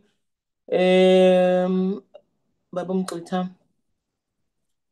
Thank you, Chair and colleagues. I'll restrict myself to the food security plan. Chair, what I observe is that what we have here is not a real plan, but a discourse production that has many, many words, including paradigms, throwing in there collective notions of Ubuntu, and so on and so forth. Chair, and this is what I wish the department responds to. We know for a fact that over 16 million people are food insecure in South Africa. Over 16 million people. How many of these people shall be removed from the food insecurity block into the food secured block in the medium term? That is the only question that must be answered. How many people of the 16 million we know are food insecure right now shall in the medium term be removed from food insecurity to food security?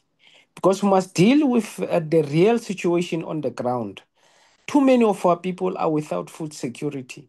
And the plans which are being developed here have say nothing about actually impacting on that situation.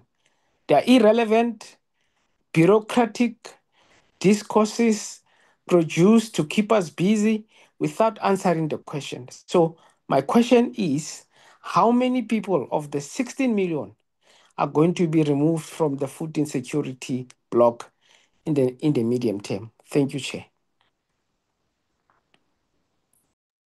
Thank you very much, Honorable Mqutha. Back to the DG and the DDG. Thank you very much, Honorable Chair and honorable members of the Portfolio Committee on Agriculture. Let me start first with the National Food Security and Nutrition Plan, and we will then move into the area of the commercialization of the goat meat industry. Thank you so much, DG, and thanks, Chair, and the honorable members that posed questions to us. Honorable Mthethwa's inputs that we have noted and are well received. Getting to the question that was posed by Honorable Aris around how will we integrate the informal sector into the practical ways of integrating them into a local level municipality. Honorable Aris, we indicated that as part of our consultation, we met with SALGA And the reason for that consultation was for them granting us permission to include the local economic plans, the LGs in the municipalities, and their integrated development plans to infuse this food security plans. And we were specific in our request that this will include production and the infrastructure support at the local municipality level. So we are working with SALGA and the municipalities as part of finalizing this. The second part of Honorable Ari's question was around what will we do with this new plan to deal with stakeholders that have relegated their responsibilities in as far as the plan is concerned. The previous plan, Honorable Member, was proposing a council that will include business and all the relevant stakeholders. And that was pitched at deputy presidency level so that even the relevant ministers would sit in the council to take the responsibility of their various strategic objectives or their responsibilities of the plan.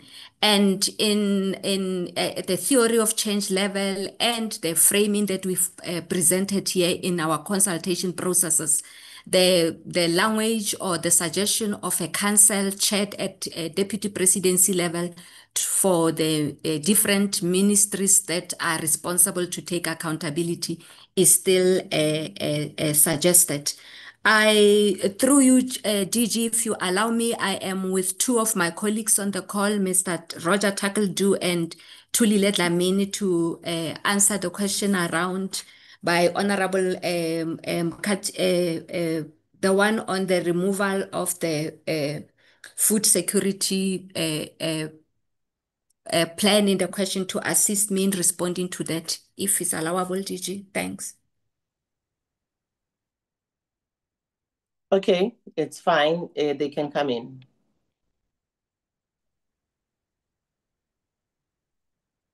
You're referring to the question that came from Honorable Mkutama, am I right? That's correct, ma'am. And thank you very much. If we look at the trends for the General Household Survey, looking at from 2011 up until 2024, in terms of, and the Honorable Member mentioned the over 16 million, and that was in 2023. And then in 2024, it slightly dropped to 15.9. So the current trajectory and the programs that government is putting in place, it is estimated over the next 2 years that at least the figure will go back to when it was pre-COVID times at 13 million. And that is the overall figures. We need to be below 13 million people that is food insecure and vulnerable. So Honorable Chair, that is if we look at the trend, and we've got the trends from 2011 until 2024, it went up. 2008, it really went down below 8 million. And then it rose again. And then the advent of COVID, it spiked up to above 16 million. And then in the last 2 years, it went from 16 million, and 2024, it is at 15.9 million. And we are working, so the trajectory in the next 3 years of the medium term, we would like to bring it below about 13.5 million people that's food insecure and vulnerable. But the long-term goal, it is at the long term for the figure to be below 8 million, as it was in 2008 when food security and food systems really took hold and a grip within the South African facet. Thank you so much. Okay, thank you. Let's go back to you, DG. No, thank you very much. On this one, I think Honorable Mkutama is correct. This is not a plan. It's a progress report of where we are. I would like to refer Honorable Mkutama to the previous plan that we had from that dealt with 2018 to 2023 outputs. Within that line, in line with what Honorable Mkutama had requested us to do, which is correct, and I would like to make that. there were smart impact targets that were set up. Those would be dealing with how do we target to deal with the percentages of households that had vulnerability in terms of hunger, percentage, those who are exposed to hunger. So you would have that table that would deal with this within a plan. That plan is not a very small document. It is a document that can run into pages. I think the last one in terms of the engagement, just going through and checking where it is done with the DPME and others, was a very voluminous plan. So the plan will still come. What is currently happening is the consultation towards the plan to ensure that we don't miss any person. And the new plan is all inclusive and can be able to deal with the sketch that we are currently facing. I think that's the only addition that I'll make on this one. And with your permission, we can then go to Ndate Mamabolo and Ndate Serache on the plan. I think Ndate Serache then Ndate Mamabolo in that order. Thank you very much. Thank you. Thank you very much, DG and honorable members. I'll be quick. I know it's been a long day. Just those that are picked up quickly. I know when Honorable Mthetho was responding to the making that contribution and asking the question with regard to the semen, he was addressing the food security issue, but there is an interlink, Honorable Mthetho, with the production part. So food security links that, and we have, in fact, both ways in terms of the seed security, as in origin, specifically seeds for plant products, and also what Mr. Mamawolo referred to in the goat project, goat commercialization project. So Mr. Mamawolo spoke of and also this touches on this failure assessment by Honorable Trolip. One of the biggest thing, one of the major contributing factors to the failures is because there was no synchronization from the production to the market. So if market requires 200 heads per week, and we are not able to provide that, then the market fails. That's basically, Honorable Trolip and honorable members, what led to the failure. But why the failure is because of absence of correct breeding and synchronization. This talks to the good genetic material that Mr. Mawolo spoke of. This talks to the correct semen, if you like, if it's about artificial insemination, to ensure that we are able to produce the required quantities of flocks as and when required to synchronize with the market. Unless we get this right, we'll none of the good projects will succeed. The projects, the agricultural projects, succeed when there's a synchronization with the demands of the market. And the second one about live export by sea, Honorable Trolip, we are aware, and it's one of those realities that the modern world is facing. We in terms of our animal welfare, basically Animal Production Act, we are busy working in the space trying to balance it, but we surely are alive to the realities and what the change, what change the situation will bring to our current situation, and we are planning to adjust should the decision of the world be that we can no longer export. We still hope we can modify the vessels and related transport to still be able to export. But if it gets to where we can't, I think it's suggestion by Honorable Trolip is perfect. We may want to look into road transport to neighboring countries. And lastly, what I picked up also is with regard to why change it? If it works, if it's lucrative, why change it? I think the intention here also, maybe because of time, that I will not have time to dwell on this one. Basically, we're saying the market, the flow, the whole market from production to wherever, any part, any level, any stage of the market, it should be synchronized, it should be linked. Farmers should be afforded an opportunity to choose which market range they want to participate in. So the intention is to have it in the flow, and so that in the retail, those that prefer to consume goat meat chevron, they can find it in the space. And until we align this current system, which we agree is lucrative, it has to be aligned with the normal, if you call it in inverted commas, the normal market, supply chain, so that consumers are afforded opportunities to choose. And we shouldn't struggle because demand and supply, it will become very expensive now because it's not easily accessible. I hope I picked this up, and all the comments by honorable members are noted and will assist improve our plan going forward. With your indulgence, Chairperson, may we allow Mr. Mamabolo to also quickly pick up a few things that he thinks have to be responded to now. Thank you, Honorable Chair and DG. Yes, and Dr. Mamabolo, come. Thanks, Chair. Yeah, many thanks, Dr. Sorage. Yeah, indeed, this presentation is born out of outcome of the investigation that was published on the 24th or in 2024 March.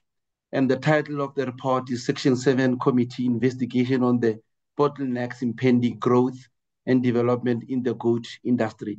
Other than that, Dr. Sorage covered much of the issues, except that there was an element of breeding that was not addressed. The committee should note that there is a ongoing assisted reproduction within the ARC through the department to assist the breeding of livestock across the board. In addition to that, linked to that synchronization is the issue of felt management that is already ongoing to address the feed shortage, because if the animals are not yet fed, the issues of conception, issues of reproduction cannot be met. Going back to the issue of markets, yes, indeed, we still, as a country, have a handful of export. But until we meet our food security needs, that would substitute the importation that we do from neighboring countries. Personally, I would think we can look beyond issue of marketing thereafter. But other than that, I think much of the issues and questions are much appreciated. We will improve where necessary. And thank you very much. Okay, thank you, Ntate Mamabolo. Before we conclude and I go back to yourself, DG, by the way, thank you, DDG Saraf and DDG Goma. Before we go there, Honorable Trollip, are you still here? Yes, I am, ma'am. Yeah, you know, Honorable Trollip, in our discussion between myself and you, there are issues that you needed to raise on OBP and ARC. Unfortunately, the minister is not here, but the DG is here, and the DDG Rafe is here on the issues of foot and mouth disease. I just wanted to request you to raise this thing as an issue that is urgent, and they can actually discuss with the entities, the OBP and ARC, if you can raise it, as much as it's not part of the presentations, but I think it's very important. Thank you very much, Chair. Thanks for receiving my message and for giving me an opportunity to just bring this to the attention of the department. Chair, you'll remember last year there was an issue with availability of Rift Valley vaccine and also blood for Heartwater and African and Asiatic Redwater. Yeah. There was a shortage. There was a shortage and there were delays. Deadlines were made, or promises were made, deadlines weren't met. I'm picking up the same trend again, that there are shortages of these vaccines. And as we all know, these are seasonal issues. With the high summer rains in some parts of the country, these tick-borne diseases become very virulent. And I'm concerned that OBP and ARC are not able to provide the demand for these vaccines and for the blood. And then, Chair, the Minister recently made an announcement about having a blanket vaccination of the national herd of foot and mouth vaccine. Now, my concern is, and it's something that I've been picking up in the media, on social media and mainstream media, that there is concern about where this vaccine is coming from and whether the vaccine has been properly trialed in Africa. And I just want to maybe alert the department that there is going to be resistance if there's any hint of bio insecurity with vaccines that are not properly trialed. People around the world have become a lot more resistant to blanket vaccinations, especially after the COVID experience. And we need to make sure that whatever vaccines we are using to inoculate the national herd, that those vaccines are beyond reproach and question, because if they aren't, we will be stuck with a debate for years to come about how we infected our national herd and rather than insulated or inoculated our national herd. Thanks very much, Chair. Thank you, Honorable Trolip. And DG, I want to go back to yourself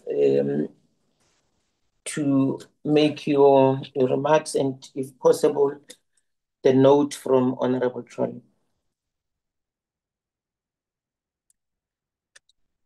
Thank you. Thank you very much, Honorable Chair and honorable members of the Portfolio Committee. I can just say I cannot even believe the passage of time in terms of the discussions that we have had today and the notes that we have taken and the guidance that we have in terms of the engagement. I think the issue in terms of the vaccines, as I had indicated in a discussion elsewhere, are a subject of continuous engagement and seeing what are those areas that we need to be looking at.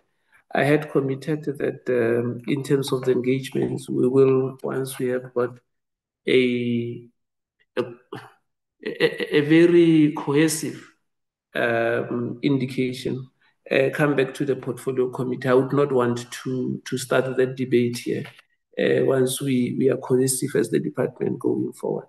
On the matters around what still lacks, I thought at this moment I would have had a chance to go to the OBP and have an engagement with the CEO, who I promised that I'll be seeing at 1 o'clock. I'll have to change the timelines and engage with him still today. But I would like to thank the Portfolio Committee for all the inputs that have been made and the quite incisive inputs on progress that we need to make. I think starting from the very first presentation around the regulations from the Preservation and Development of Agriculture and Land Act, the Plant Health Act, and flowing into the presentation on our farmer register.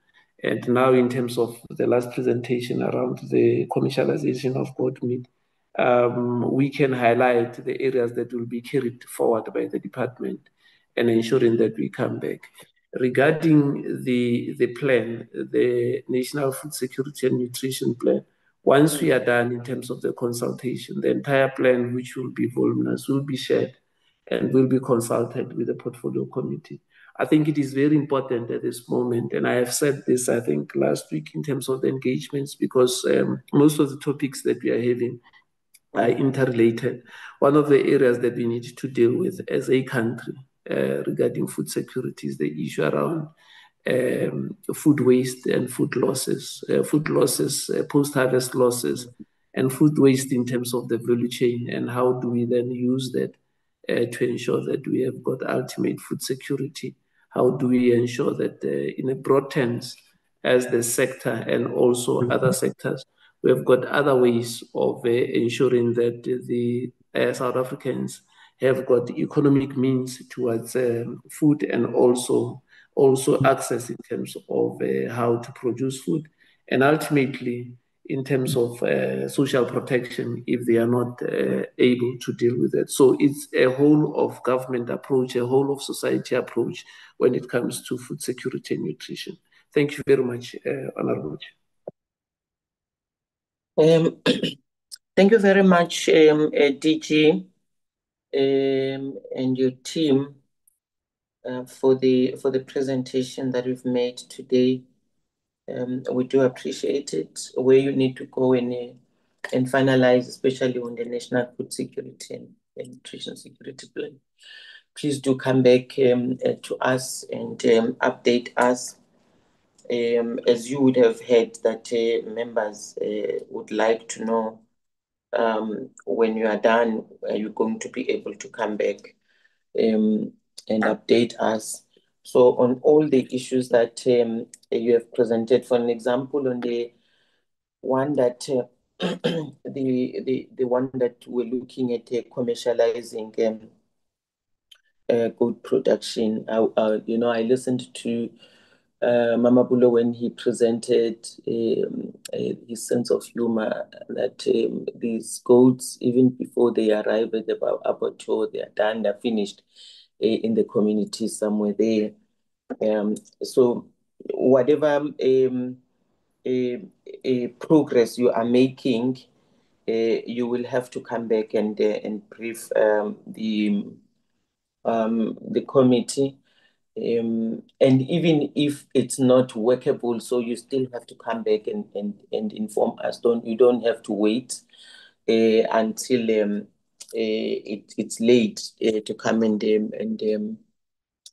update us, especially after the presentation, that all the other projects that you've had had a very short life. So, and you have had members here when they were saying that they will not support commercialization if we have not looked at what actually happened with the other projects. So, indeed, you have a lot of work in your hands that you have to go and deal with.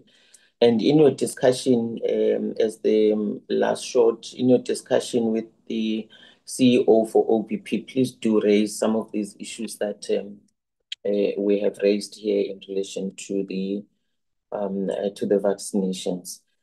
On the farmer register, please do go and finalize and deal with the issues around the demographics, and separating whether how many are subsistence, how many are commercial, and and all that. I have looked at the numbers. I see that it shows on the African farmers, it shows a high number. But the question I have, and I think that in the future when you come back, you will have to address that, is how many are successful there and how many are subsistence, including the ones that I saw that it's female. In the Eastern Cape, you have 49,120. In KZN, you have 12,958 female. And so they look like they are in a majority, but they're still the ones that are struggling,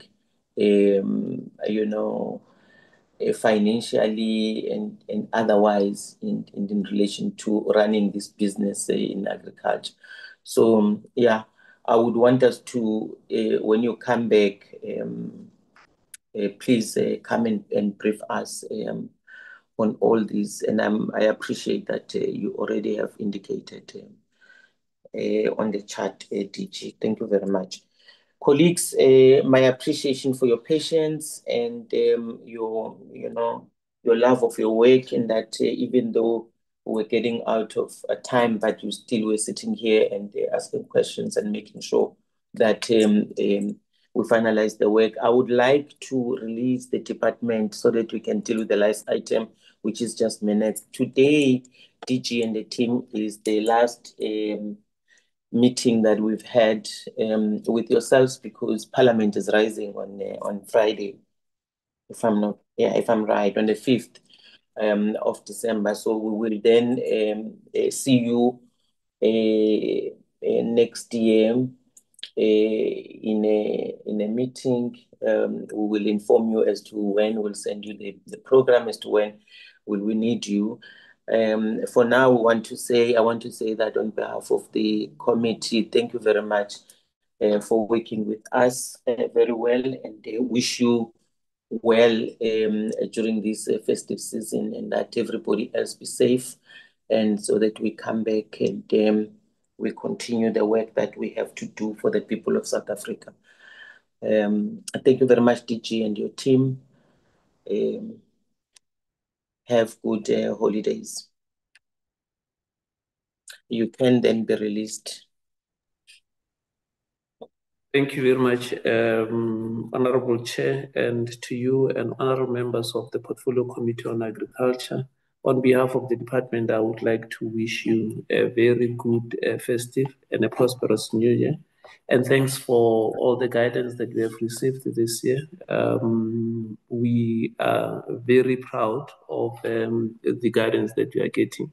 And we hope that we would translate those into policy instruments that we can utilize to ensure that South Africa has got better food security, good production, and contribution to the GDP and employment in our sector. Thank you very much. Thank you. You are released. Albertina, can you bring up the minutes quickly so that we can finalize before we join the House?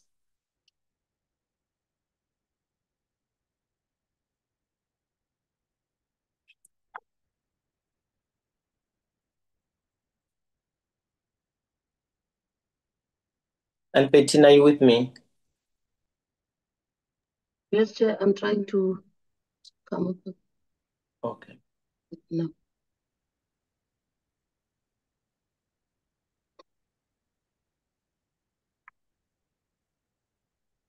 No.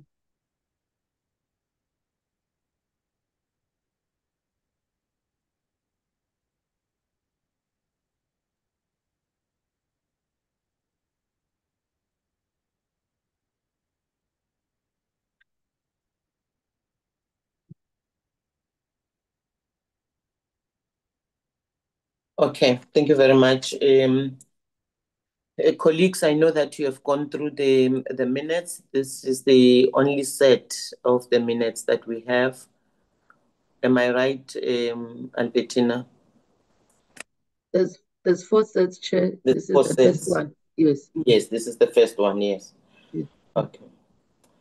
So, colleagues, we have the minutes of the PC meeting on the 14th of October, 2025.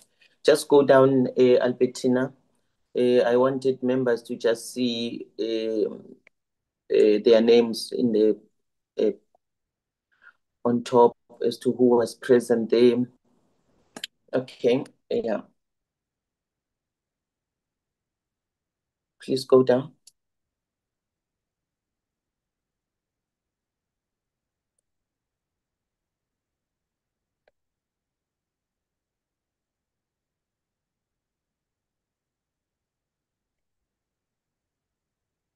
Colleagues, if there is any issue that you want to raise, please just call so that I can hear, and then we deal with it quickly. Okay, yeah, go to the end, Albertina.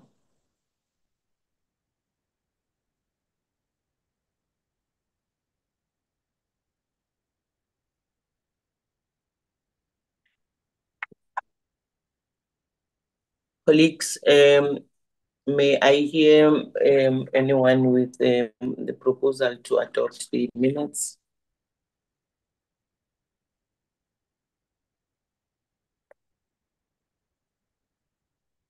All members, are you still with me? All those who were there, Honorable Mtetwa, Honorable Kutama, Honorable Aris, Inkosi, Honorable Mahlatsi.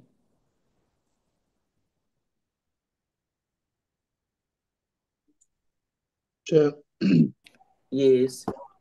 I propose that the minutes are a true reflection of what was deliberated on and can be confirmed as.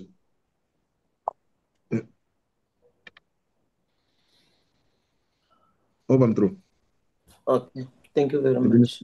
Yeah, I confirm that the minutes are. Thank you, Ndabezi Tiny Seconder.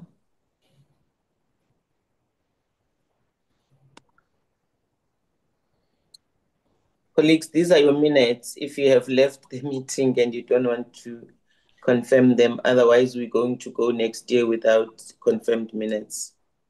Chair, I wish I could second, but I wasn't in that meeting. Yes. So if we can find a seconder, we can move on to the other minutes. Yeah, that's why I was indicating those who were there, Honorable Mtetwa, Mkutama. Let me second then, Chair. Okay, thank you very much, Honorable Mtetwa. Let's go to the next.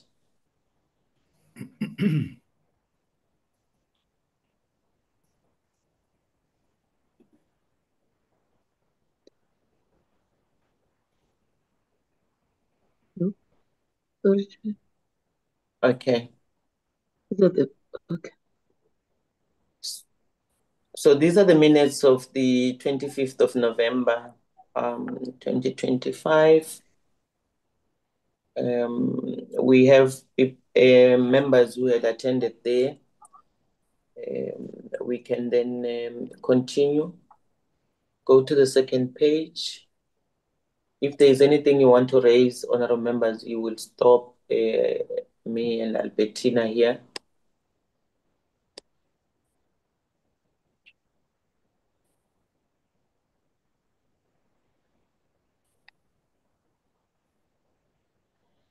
Okay, colleagues, there are your minutes. You don't seem to have anything you want to raise. May I hear a voice of a proposal to adopt the minutes?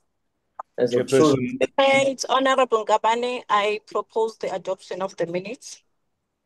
Gabane proposes. Okay, Honorable Trolley supports. Thank you very much. Let's go to the next, Albertina.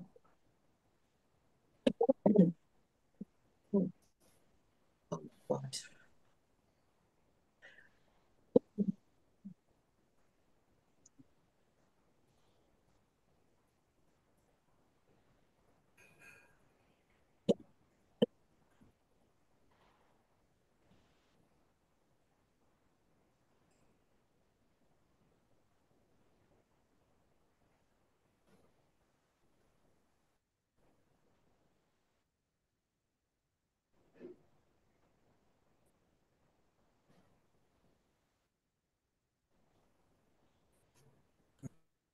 Looking for 21 October, Chair. Yes, Albertina, we've had the 25th and the 18th of October. Looking for the 8th. Albertina, sorry, Chair, are you struggling? You're too quiet. Yes, it's the 21st of October. Yes, okay. I could see that you were on 18th November. Yes, this is the 21st, Chair. Can you see it? No, it has not come through on my side. I don't know if honorable members can see it.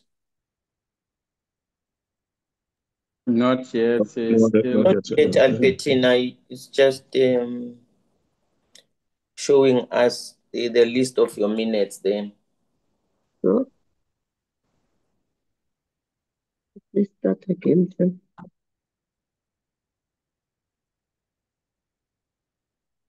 Everybody's tired. Hello, second.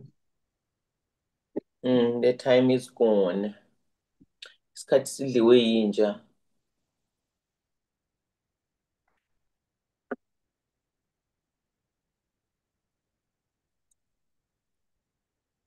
Okay, Albertina, you don't have the minutes. Yeah, I don't know what happened, Chair, because I've just opened all of them so that I can just go through. The 21st. No, this is 20. Sorry, Chair. This is the one that we've just done. Yes.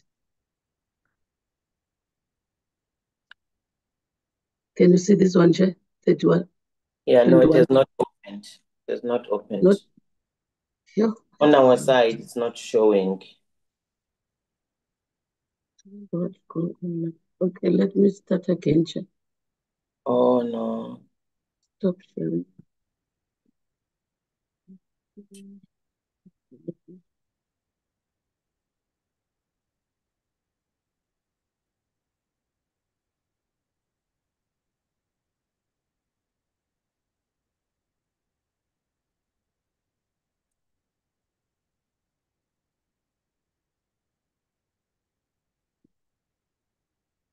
Yeah, there. Okay, you can go down. Let's see members who have attended, who had attended. Okay. So we have all of them there. Honorable members, you can see, let's go, Albertina, to the next pages. Honorable members, if there's anything you want to raise again on this set of minutes, please do let me know.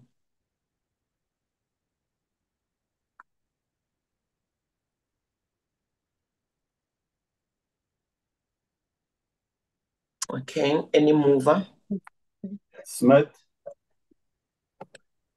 Honorable Smith is moving for the adoption of the minutes. The seconder?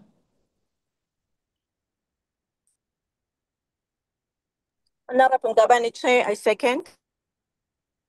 Thank you so much, Honorable Nkabane. Let's go to the last one. Albertine, am I right? Yes, Chair.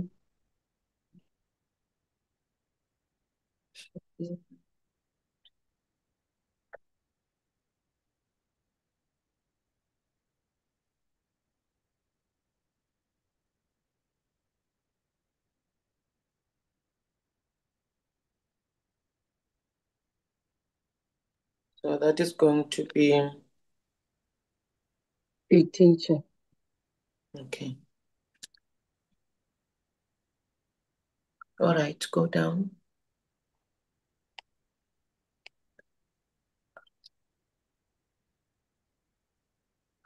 Let's go.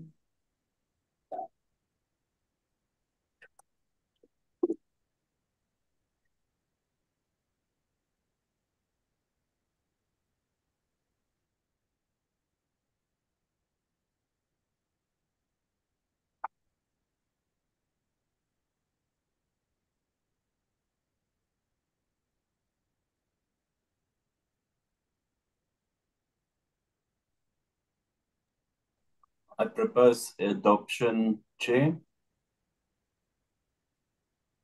Kulu seconds, Chair. Oh, okay. Honorable Smith has moved and Honorable Tebekulu has seconded. Thank you very much. Colleagues, thank you very much. That was the last set of minutes. As I said earlier on, this was the last meeting, and as we conclude this year and approach the festive season, I just want to take this moment, colleagues, to extend my heartfelt appreciation for your dedication, your hard work, and unwavering commitment and support throughout the year.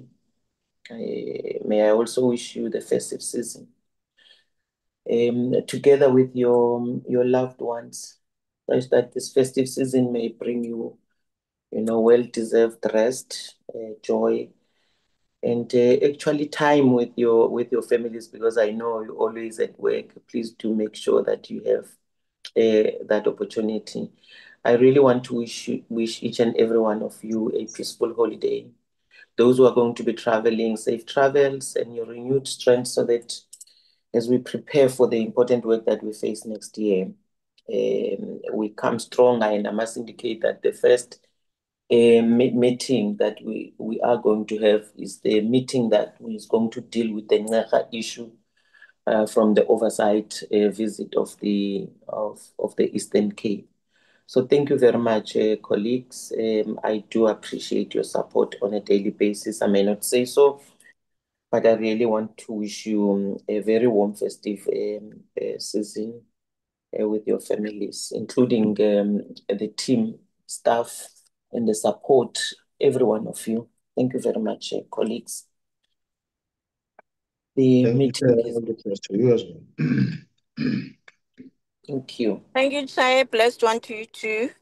Thank you so much. Thank Dr. you, At Chair. the roundabout, take the third exit. Thank you. Then there's somebody who's getting lost now. Who's getting lost? Okay, colleagues, thank you very much. Go to your work. Albertina in the team, I'll talk to you later, guys. I have to rush to the conference now. Okay, noted, Chair. Yes. Thank you.